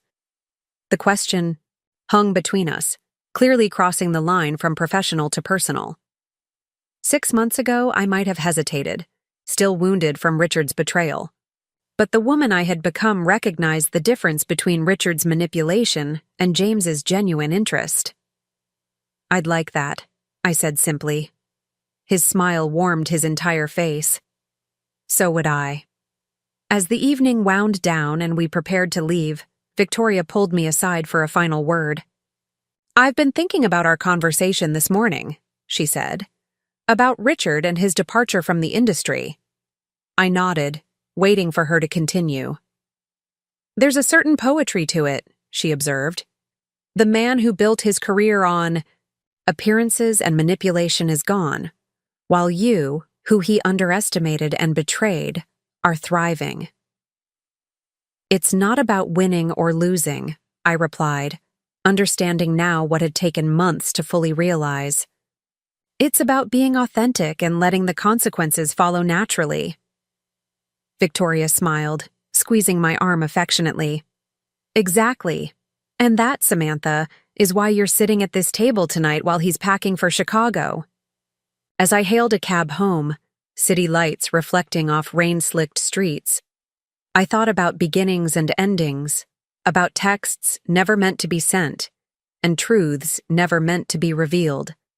I thought about Olivia in Seattle with her new life, Jennifer, writing her long-delayed book, and even Richard starting over in Chicago, all of us transformed by a single moment of accidental truth. Most of all, I thought about the woman I had become, stronger, wiser, more authentic than I had ever been. The journey hadn't been easy, but standing on the other side, I wouldn't change a single step. The story that had begun with betrayal had become one of empowerment. The text message that had shattered my world had ultimately freed me to build a better one. As my cab pulled away from the curb, James waved goodbye, his smile promising new possibilities. I waved back, the weight of the fountain pen in my purse a tangible reminder of its engraved message. Write your own story. And that's exactly what I intended to do. 1 year later, I stood at the podium accepting the Industry Innovation Award on behalf of Meridian Solutions. The ballroom was filled with marketing executives, creative directors, and industry leaders, many of whom had once viewed Richard Thompson as a visionary, and me as merely his subordinate. "This award recognizes more than just creative excellence," I said, holding the crystal trophy that caught the light from every angle. "It celebrates the power of authentic leadership and collaborative vision. At Meridian, we've discovered that innovation thrives when every voice is valued and every contribution recognized." From my vantage point on stage, I could see Victoria Hayes beaming proudly from our company table. Beside her sat James Newton, his smile warm and encouraging as I delivered my acceptance speech. The rest of our leadership team, including David Chen and Lisa Hernandez, both recently promoted, applauded enthusiastically. Thank you to the Academy for this recognition, to Victoria Hayes for her unwavering support, and to every member of the Meridian family who made this possible, I concluded. We're just getting started. As applause filled the room, I took a moment to absorb the significance of this achievement. The award wasn't just for our groundbreaking work on the Yayay global retail campaign that had put Meridian back on the map. It was recognition of our complete transformation as an agency, from the toxic, hierarchical environment Richard had cultivated to the collaborative powerhouse we had become. Later, as industry colleagues offered congratulations during the reception, I overheard snippets of conversation about Richard's failed venture in Chicago. Apparently, his brother-in-law's manufacturing company had suffered significant losses under his leadership, his manipulative management style creating the same problems that had ultimately led to his downfall at Meridian. I felt no satisfaction. At the news, only a quiet confirmation that actions eventually yield their natural consequences. My focus remained firmly on Meridian's future and my own, both brighter than I could have imagined when Olivia's misdirected text had first upended. My world, James approached as the crowd thinned, champagne flutes in hand. "Congratulations, Ms. Award-winning Executive Vice President," he said, his eyes reflecting genuine pride. "Your speech was perfect." I accepted the champagne with a smile. "Thank you for everything." In the year since our first dinner together, our relationship had evolved naturally, and without the secrecy or complications that had defined my time with Richard. We had taken things slowly, both aware of the professional considerations and my need to heal from past wounds. Victoria joined us, radiant in her success as the CEO who had orchestrated Meridian's renaissance. "The industry is finally catching. Up to what I've known for a year," she said. "You two have revolutionized creative leadership." James shook his head modestly. "Samantha deserves the credit. The vision was hers from the beginning." "A vision you helped refine and execute," I reminded him, appreciating his consistent generosity in sharing recognition. Victoria watched our exchange with knowing satisfaction. She had supported our personal relationship from the beginning, recognizing that it strengthened rather than complicated our professional partnership. "The board meeting went well this morning," she informed us, lowering her voice slightly. "They've unanimously approved the expansion plans. We'll announce next week." The news sent a thrill of excitement through me. Meridian would be opening offices in Chicago and Los Angeles, establishing a national presence that would position us among the top agencies in the country. It was an ambitious move that reflected our extraordinary growth over the past year. "They've also approved your promotion," Victoria added, looking directly at me. "Chief Creative Officer, effective immediately, with full authority over all 3 locations." I stared at her, momentarily speechless. We had discussed the possibility, but I hadn't expected it to happen so quickly. "Congratulations," James said softly, squeezing my hand. "No one deserves it more." As the evening wound down, we shared a car back to my apartment. No longer the transitional loft I had moved into after Richard, but a spacious penthouse that reflected my professional success and personal evolution. James had his own place across town, though he spent most evenings with me. We valued independence alongside connection, a balance neither of us took for granted. "What are you thinking?" he asked as we gazed at the city lights from my balcony, the night air cool against our skin. "That I never saw any of this coming," I admitted. A year ago, I was devastated by a text message. Now I'm Chief Creative Officer of a national agency, accepting industry awards, building something meaningful. James nodded, understanding the weight of my reflection. Life rarely unfolds as we expect. Sometimes its greatest gifts come disguised as its cruelest blows. I leaned against his shoulder, appreciating his wisdom without the need to diminish my own journey. "I received an email today," I said after a comfortable silence. "From Olivia." His attention sharpened. Though I had shared my history with him months ago, Olivia's name rarely entered our conversations. "She's engaged," I continued, "to another creative director at her Seattle agency. She's also been promoted to head of content strategy." James absorbed this information. "How do you feel about that?" The question was typical of his emotional intelligence, direct but gentle, concerned with my experience rather than his reaction. "Happy for her," I said truthfully. She was as much a victim of Richard's manipulation as I was. She deserves her own fresh start. "And the baby?" he asked cautiously. "A little girl, 8 months old now." I had seen photos Olivia attached to her email, a beautiful child with her mother's eyes, and, thankfully, little resemblance to Richard. She said Richard has never met her, though he sends support payments through his lawyer. James shook his head, unable to comprehend such detachment. His own relationship with his nephews and nieces revealed his natural affinity for children, something we had begun discussing tentatively in recent months. "Some men don't deserve the families they create," he said finally. I thought of Richard, isolated in Chicago, alienated from his child, his career in shambles. The man who had once seemed to control everything now controlled nothing, not even his own reputation. The truth always emerges eventually, I observed, one way or another.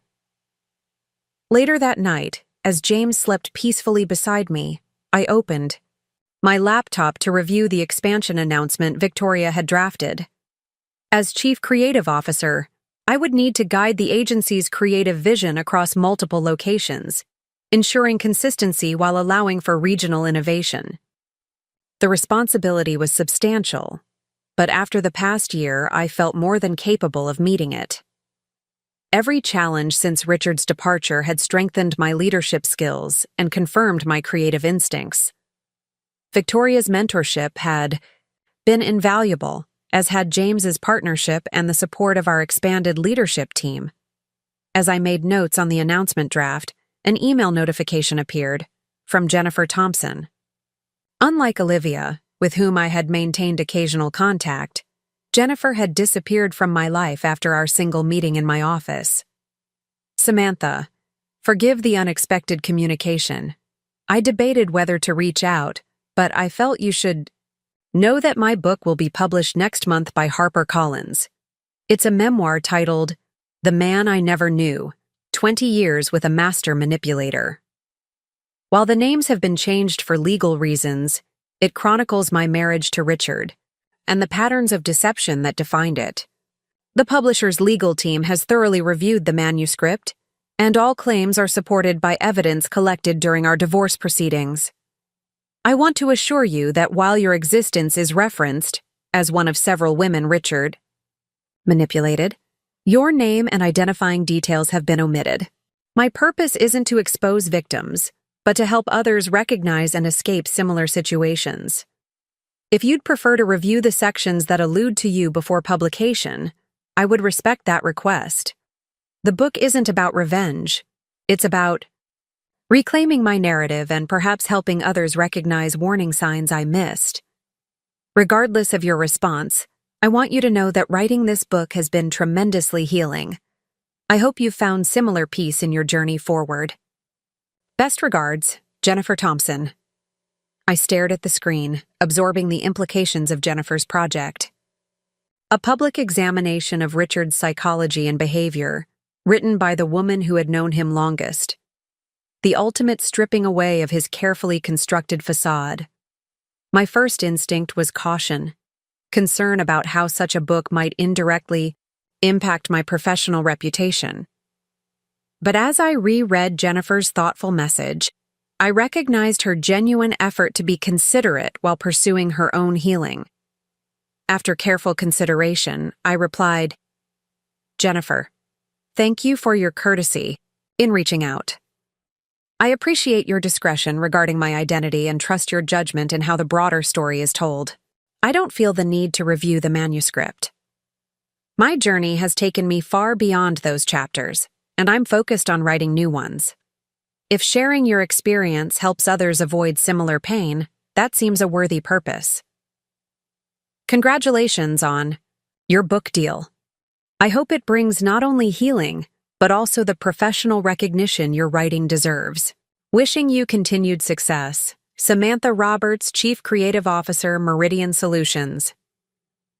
I included my new title intentionally, not as a boast, but as confirmation that life after Richard could be extraordinarily fulfilling. Jennifer had chosen the path of examining and sharing her experience. I had chosen the path of creating something new from the ashes of betrayal. Both approaches had validity. Both could lead to healing. After sending the email, I closed my laptop and turned toward James, his presence a reminder of how completely my life had transformed. The man sleeping beside me was everything Richard had pretended to be. Honest, supportive, genuinely committed to mutual growth rather than personal gain. The following Monday, I stood before Meridian's assembled staff in our main conference room, the energy palpable as Victoria introduced me in my new role.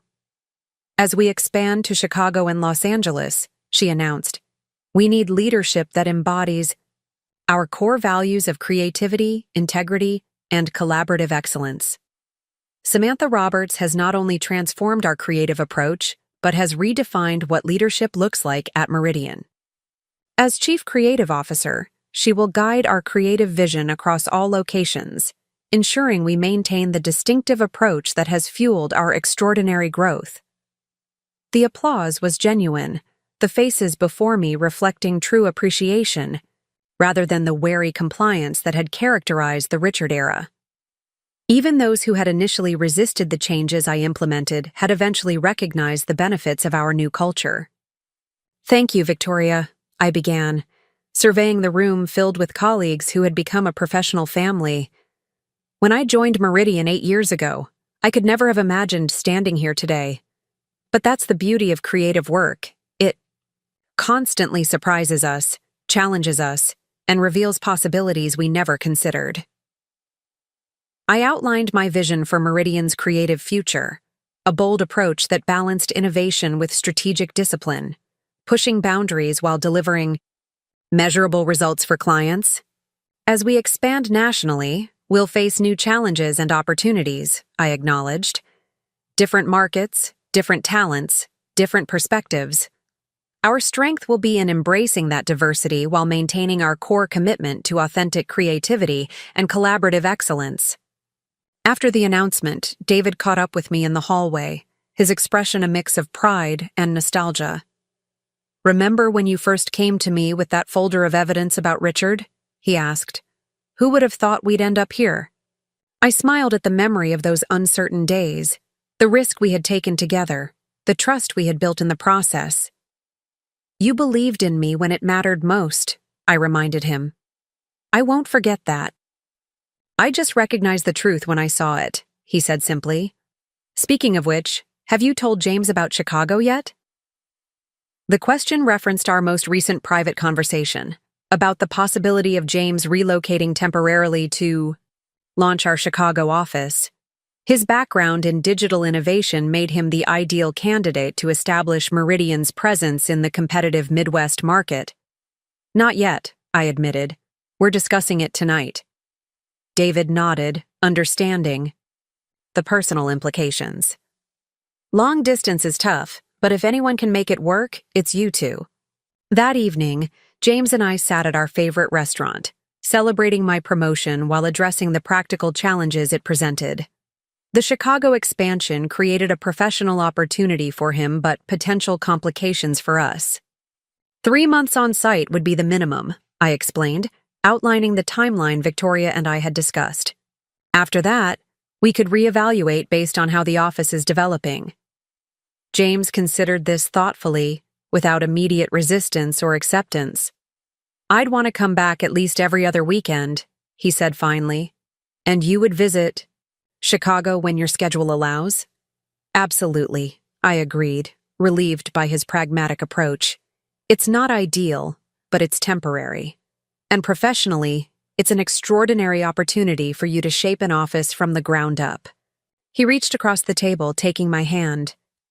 "We've built something special, Samantha. 3 months apart won't change that." His confidence warmed me, a reminder of how different this relationship was from my time with Richard. No manipulation, no hidden agendas, no power imbalances. Just 2 successful professionals supporting each other's growth while nurturing their connection. "There's something else I've been considering," James said, his expression turning more serious. "Something longer term." My heart quickened, uncertain where the conversation was heading. "The lease on my apartment ends next month," he continued. "It seems increasingly impractical to maintain 2 residences when I spend nearly every night here." I smiled, understanding his direction. "Are you proposing we move in together?"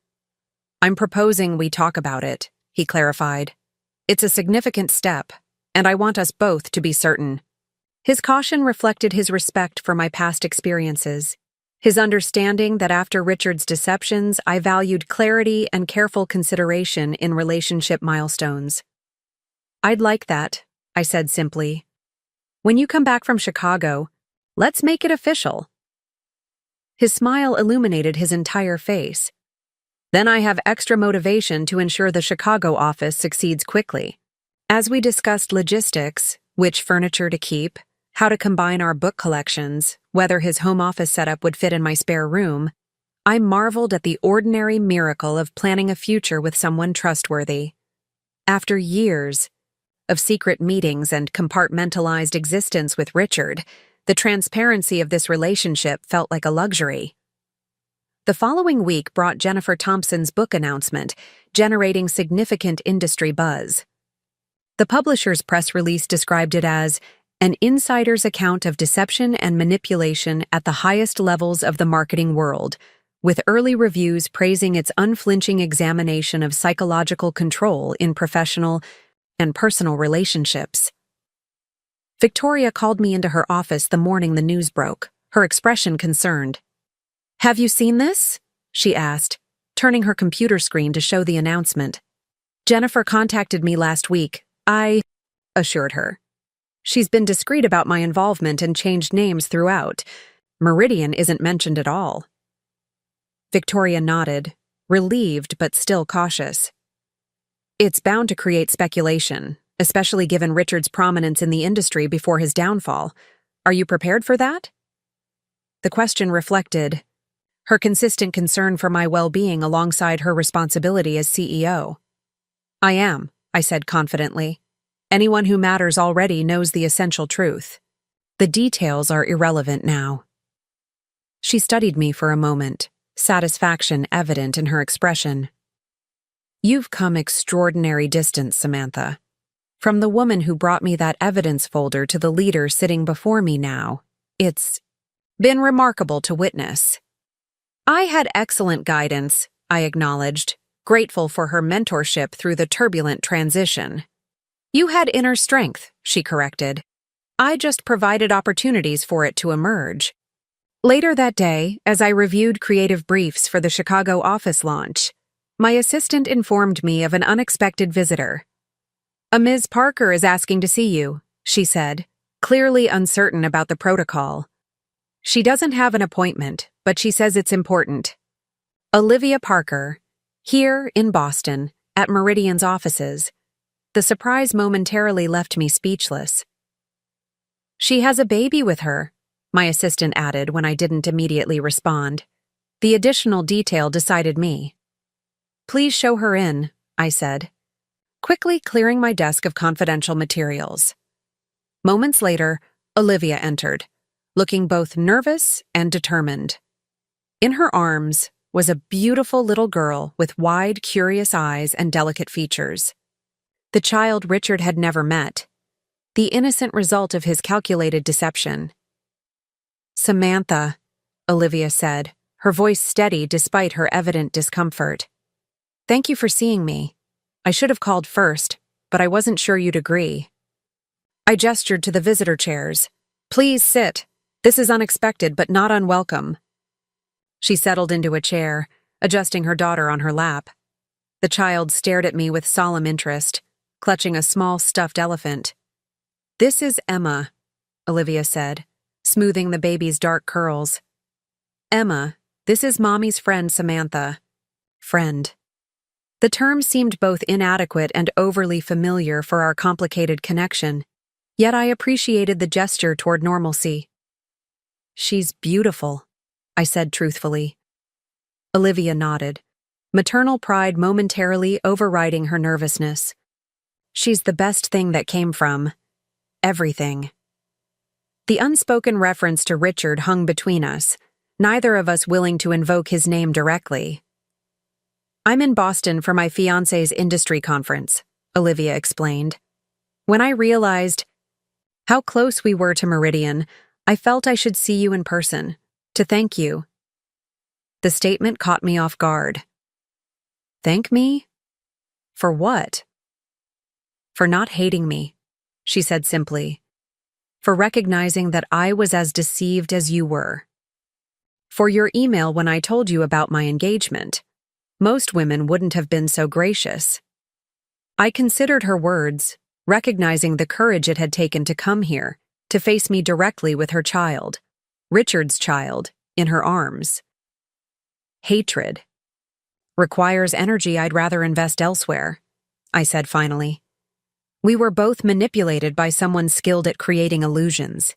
The only productive response was to move forward. Olivia nodded, relief evident in her expression. I've been doing that. The promotion I mentioned in my email, my engagement to Ben, he knows everything about my past, about Emma's father. He's been incredible. I'm glad, I said sincerely. Everyone deserves a chance at authentic happiness. She glanced around my office, taking in the evidence of my own professional success, the industry award displayed on a shelf, the framed announcement of my promotion, the mock-ups for Meridian's Chicago office. You've done well, she observed. Really well. I'm not surprised. Even when we barely knew each other, I could see how talented you were. The genuine admiration in her voice touched me unexpectedly. Thank you. It's been an extraordinary year. I saw the announcement about Jennifer's book, Olivia said after a brief silence. Will that be difficult for you? I appreciated her direct approach. No evasion, no pretense. No. That chapter of my life is closed. Whatever Jennifer needs to process her experience is her business. Olivia adjusted Emma on her lap as the child began to fidget. I considered contacting her, when I first learned how long she had been married to him. I thought maybe I owed her some kind of apology or explanation. Did you? I asked, genuinely curious. She shook her head. Ben advised against it. He said she deserves to move forward without reminders of people connected. To her pain, I think he was right. Her fiancé's wisdom impressed me. His understanding that sometimes the kindest action is allowing someone to heal without reopening wounds. He sounds insightful. He is, Olivia confirmed, a soft smile transforming her features.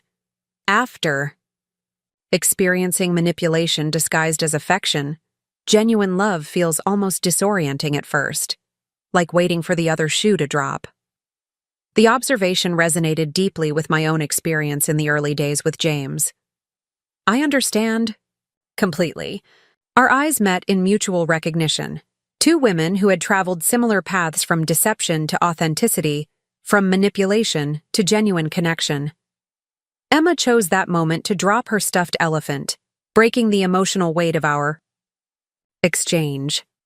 As I retrieved it from the floor, the child rewarded me with a dazzling smile that momentarily took my breath away. She had Olivia's expressions, but something in her features, perhaps the shape of her eyes or the curve of her smile, echoed Richard in ways that stirred complex emotions. She's his only child, Olivia said quietly, following my thoughts, with uncanny accuracy. Jennifer told me they never had children. And from what I understand, there weren't others like us. Just you and me. The information surprised me. The realization that despite his serial deception, Richard had maintained some boundaries in his manipulation. It didn't excuse anything, but it added a layer of understanding to the complex portrait of the man who had wounded us both. Does that matter to you? I asked. Olivia considered the question seriously. It matters for Emma, she said finally. Someday she'll have questions about her father. I'll tell her the truth, but I want that truth to be as simple as possible. He made bad choices. He wasn't ready to be a father, but he ensures she's provided for. Not a complete picture, but enough for a child to understand. Her thoughtfulness about her daughter's future emotional needs impressed me. You're a good mother, Olivia. She blinked rapidly, unexpectedly moved by the simple acknowledgement. I'm trying to give her what I didn't have: stability, honesty, clear boundaries. As Emma began to fuss, indicating the limits of her patience for adult conversation, Olivia stood to leave. We should get back to the hotel. Ben will be wondering where we are. I rose as well, walking them to the door. I'm glad you came, Olivia. Truly. She hesitated at the threshold, then spoke with quiet sincerity. We can't change what happened, but I find comfort in knowing we both created something positive from it. You with Meridian, me with Emma, and my new life in Seattle. The best revenge is living well, I suggested with a small smile. Not revenge, she corrected gently. Reclamation. Of our stories, our worth, our futures. The distinction felt important, a shift from focusing on Richard's downfall to celebrating our respective resurrections. Reclamation, I agreed. I like that. After they left, I stood at my office window, watching as Olivia emerged onto the street below, Emma secure in her arms.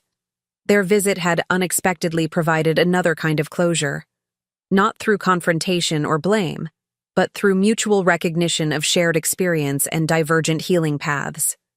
My phone buzzed with a text from James. Dinner plans confirmed. Have news about Chicago timeline. Miss you. I smiled at the simple message, the uncomplicated affection it represented. After years of complexity with Richard, the straightforward nature of my relationship with James still felt like a gift, one I never took for granted. As I returned to reviewing creative briefs for the Chicago launch, I reflected on Olivia's parting words.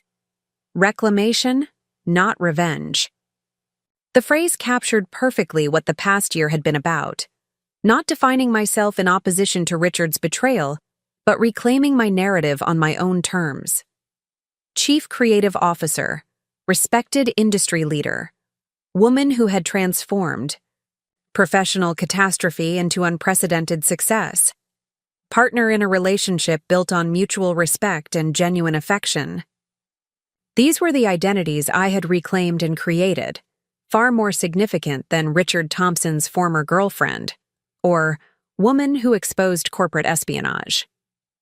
That evening, as James and I discussed his accelerated timeline for the Chicago office, 2 months instead of 3, with a clear exit strategy, I felt a profound gratitude for the unexpected journey that had led me here. The misdirected text that had seemed like an ending had actually been a beginning, opening doors I might never have found otherwise. You're quiet tonight, James observed as we walked home through the illuminated city streets. Everything okay? I squeezed his hand, appreciating his intuitive awareness of my mood. Better than okay, I assured him. I had an unusual visitor today, Olivia Parker and her daughter. His eyebrows rose in surprise. That must have been intense. Actually, it was surprisingly healing, I admitted. Seeing her build a good life, seeing Richard's daughter being raised by someone who values honesty and clarity, it felt like the final piece falling into place. James nodded, understanding without judgment. Closure comes in unexpected forms sometimes. It's not even about closure, I realized aloud. It's about perspective. Seeing how completely life has moved on for all of us. Olivia with her family. In Seattle, Jennifer with her book. Me with Meridian and with you. Richard is just a character in our past now, not a defining force in our present. James smiled, pulling me closer as we walked. That's the thing about manipulators, he observed. Their power exists only as long as we allow it to. Once we reclaim our narratives, they become footnotes rather than chapter titles.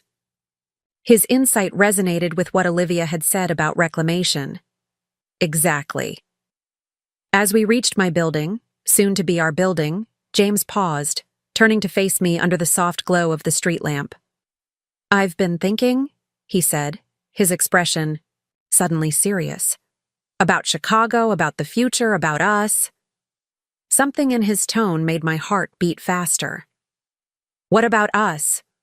I don't want to leave for Chicago without making my intentions clear, he continued. These past months have shown me exactly what I want for my future, who I want in my future. I held my breath, sensing the significance of the moment. I'm not proposing tonight, he clarified with a gentle smile. That deserves its own special moment when we're both ready. But I want you to know that's where I see us heading, toward building a life together, a family if that's what you want, a partnership in every sense. The simple honesty of his declaration touched me deeply. No grand gestures, no manipulative timing, just authentic sharing of his feelings and intentions. "I want that too," I said softly. "All of it." His smile illuminated his entire face as he pulled me close. "Then Chicago is just a brief intermission in a much longer story." As we entered the building together, planning our future with the easy confidence of two people who had found their way to authentic connection, I thought again of Olivia's word: reclamation. We had all reclaimed our narratives from Richard's destructive influence, Olivia through motherhood and new love, Jennifer through writing her truth, me through professional excellence and genuine partnership. The text message that had once shattered my world had ultimately led me to rebuild it, stronger and more authentic than before. The betrayal that had seemed like an ending had become the catalyst for an unexpected beginning. And the woman who had once defined herself through someone else's eyes now stood firmly in her own power, writing her own story one truthful page at a time. 5 years had passed since that life-changing text message. The grand ballroom of the Wilshire Hotel sparkled, with elegant decorations as industry leaders gathered for the annual Marketing Excellence Awards. I smoothed the fabric of my midnight blue gown, feeling a flutter of anticipation as the presenter approached the podium. And the Agency of the Year award goes to Meridian Solutions. The room erupted in applause as Victoria Hayes squeezed my hand.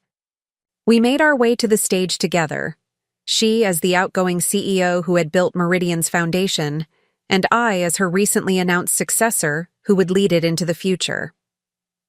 "This award belongs to everyone at Meridian," Victoria said into the microphone, her voice strong and clear. "To our talented teams across Boston, Chicago, and Los Angeles. To our loyal clients who trust us with their vision. And especially," she paused, turning toward me, "to Samantha Roberts, whose extraordinary leadership has transformed Meridian into the industry powerhouse it is today." She stepped back, gesturing for me to take the podium. The spotlight felt warm on my face as I surveyed the audience, competitors, colleagues, and friends who had witnessed Meridian's remarkable evolution. 5 years ago, Meridian stood at a crossroads, I began, careful not to glance toward the table where Richard Thompson sat with his new agency colleagues.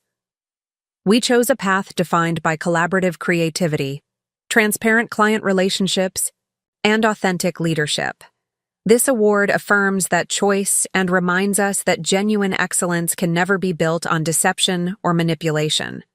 My eyes found James in the audience, his proud smile more meaningful than any industry recognition. Our second wedding anniversary was approaching, a milestone that once seemed impossible during those dark days of betrayal and discovery. After the ceremony, we navigated through congratulatory conversations and celebratory champagne toasts. I caught glimpses of Richard across the room, noticeably subdued compared to his former commanding presence. He had eventually secured the creative director position at Pearson & Bell, rebuilding a career that would never quite reach its former heights, but provided stability and purpose. "Congratulations, Samantha." The voice behind me was familiar, though rarely heard now. I turned to find Richard standing there, a respectful distance between us. "Meridian deserves the recognition." "Thank you, Richard," I replied evenly, my emotions long since settled into calm neutrality. "How are things at Pearson & Bell?" "Steady," he said with a slight nod. "Nothing like Meridian's trajectory, but solid. I've learned to appreciate stability." Something in his expression suggested genuine reflection, the hard-earned wisdom that comes only through consequence and accountability. "I saw Olivia last month," he continued, his voice quieter. "Emma is starting kindergarten in the fall." I nodded, aware through occasional emails from Olivia that Richard had maintained supervised visits with his daughter for nearly 2 years now. "She's a wonderful child. Olivia and Ben have created a beautiful family." "They have," Richard acknowledged. surprising me with his sincerity. Better than anything I could have provided at that point in my life. Before I could respond, James appeared at my side, his hand resting lightly at the small of my back. "Richard," he greeted him with professional courtesy. "Congratulations on your financial services campaign. The industry panel spoke highly of it." Richard accepted the compliment with a brief nod. "Nothing compared to Meridian's work, but I appreciate that." He glanced between us, something like resignation in his expression. "I should let you get back to your celebration. Congratulations." "Again, Samantha, it's well-deserved." As he walked away, James studied my expression. "You okay?" I slipped my arm through his, leaning slightly against his steady presence. "Completely. It's strange. I used to imagine confronting him would feel vindicating or cathartic. But seeing him now just feels neutral, like encountering a former colleague, nothing more." James smiled, understanding as always. "That's the truest form of healing, when someone who once held such power over your emotions becomes simply another person." We made our way through the elegant ballroom toward Victoria, who was deep in conversation with the CEO of our largest client. As Meridian's announced successor, I was already handling many of her responsibilities, preparing for the formal transition in 6 months. "I just had the most interesting conversation with Jennifer Thompson," Victoria mentioned when we joined. Her second book is being adapted for a limited series. Apparently, several networks were interested. Jennifer's first book had become required reading in business ethics programs across the country. Her follow-up, focused on rebuilding professional identity after manipulation, had resonated even more widely. "She's created something meaningful from difficult experience," I observed. "We all have, in different ways." Victoria nodded, her expression thoughtful. "That might be the most valuable lesson from everything that happened. Pain can be transformed into purpose when we refuse to be defined by betrayal." Later that evening, as James and I returned to our brownstone, I slipped off my heels with a contented sigh. The house reflected our shared aesthetic, warm, honest, uncluttered by pretense. James loosened his tie as we settled in our living room, the lights of Boston visible through wide windows. "Quite a night," he observed, pouring us each a glass of wine. Agency of the Year, conversation with Richard, Jennifer's book adaptation, all threads of the same story. I accepted the wine, considering his observation. A story I never would have chosen, but wouldn't change now. Everything valuable in my life emerged from that moment of painful clarity. My phone buzzed with a text from Olivia, a simple, congratulatory message with a photo attached of Emma holding a handmade card that read, "Congrats, Ms. Samantha," in wobbly kindergarten letters. The child who connected us all through complicated circumstances had become a bright spot of innocent joy. "She's gotten so big," James commented, looking over my shoulder at the photo. Olivia mentioned she's starting piano lessons. I nodded, smiling at the evidence of normal childhood milestones proceeding despite the unusual circumstances of Emma's family structure. She's apparently quite musical, takes after her mother.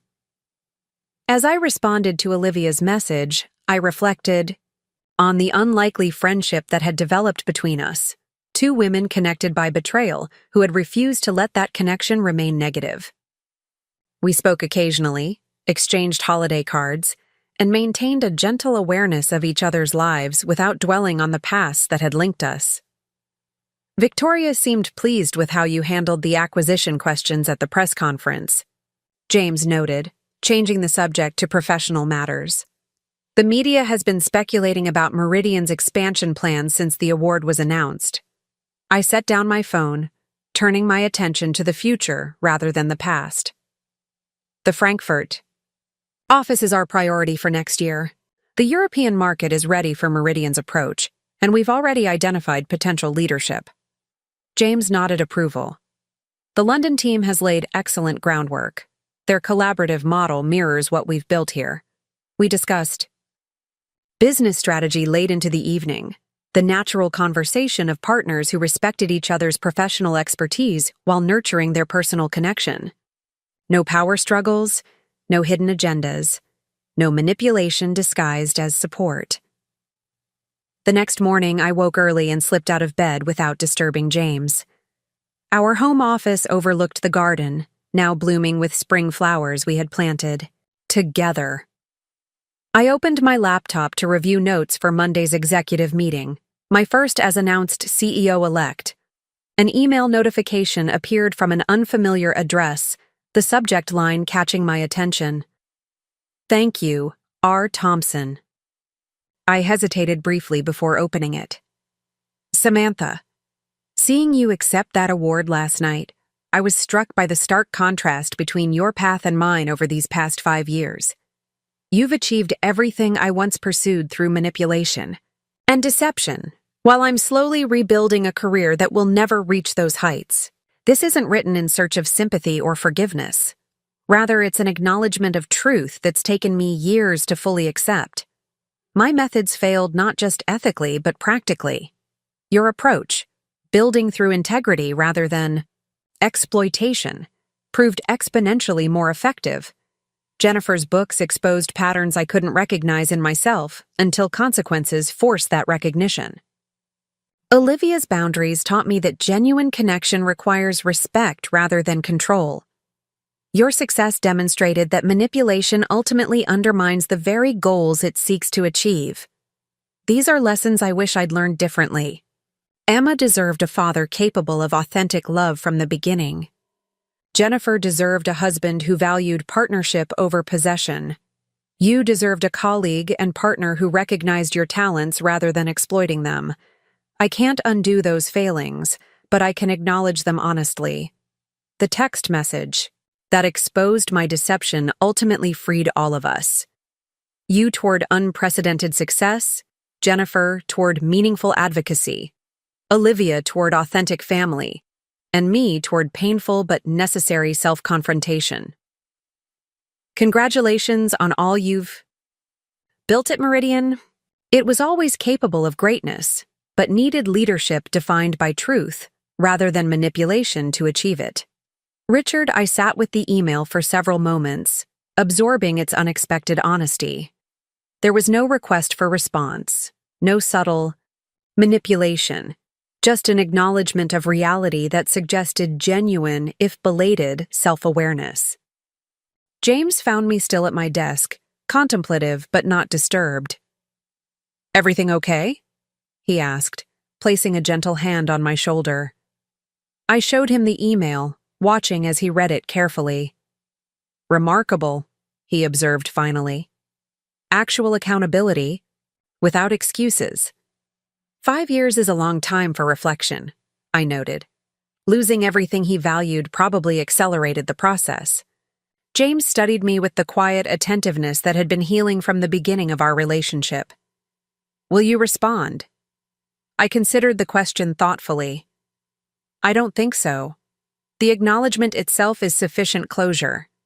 Anything more might suggest a connection that no longer exists." He nodded, understanding. "Clean boundaries. You've always been good at those." "I had to learn them the hard way," I reminded him with a small smile. "But yes, I've come to value clarity above almost everything else." Later that day, as we prepared for dinner with friends, I noticed my engagement and wedding rings catching the light, symbols of commitment built on honesty rather than deception, on mutual respect rather than manipulation. "You seem contemplative," James observed as we walked toward the restaurant. "Richard's email?" "Partly," I admitted, "but more about the journey itself. How one moment of painful truth created the opening for everything meaningful in my life. Now." James squeezed my hand gently. "The universe has strange methods sometimes." "Indeed," I agreed. "A misdirected text message seems like such a small thing to transform multiple lives so completely." "Not the message itself," James corrected thoughtfully, "but what you chose to do with the truth it revealed. You could have confronted Richard, emotionally could have walked away completely, could have sought simple revenge. Instead, you chose protection over destruction, creation over retaliation. His observation resonated deeply. We all did, in different ways. Jennifer chose understanding over bitterness. Olivia chose healthy boundaries over resentment. Even Richard eventually chose accountability over denial. As we reached the restaurant where friends waited to celebrate Meridian's award, I felt a profound sense of completion. The story that had begun with betrayal had evolved through healing into something altogether different, not defined by Richard's actions but by our collective responses to them. The woman who had once lived in the shadows of someone else's manipulation now stood firmly in her own light, guided by her own values, creating a legacy of authentic leadership and genuine connection. The text message that had once shattered my world had ultimately freed me to build one far stronger and more meaningful than I could have imagined. The betrayal that had broken my heart had created space for true love to enter. The professional setback had opened the path to unprecedented success, not despite the painful beginning, but because of it. Not in opposition to Richard's influence, but beyond it entirely. Not defined by victimhood, but by the empowered choices that followed revelation. As I stepped into the warm embrace of celebration with people who knew and valued the authentic me, I carried a quiet gratitude for the unexpected journey, with all its pain and promise, its devastation and discovery, its endings and beginnings. The misdirected text had revealed a painful truth, but the most powerful truth was what had emerged in its aftermath. That betrayal need not define us, that manipulation cannot prevail against integrity, and that our greatest strength lies not in avoiding painful revelations, but in how we rebuild after they occur. Up next, you've got 2 more standout stories right on your screen. If this one hit the mark, you won't want to pass these up. Just click and check them out.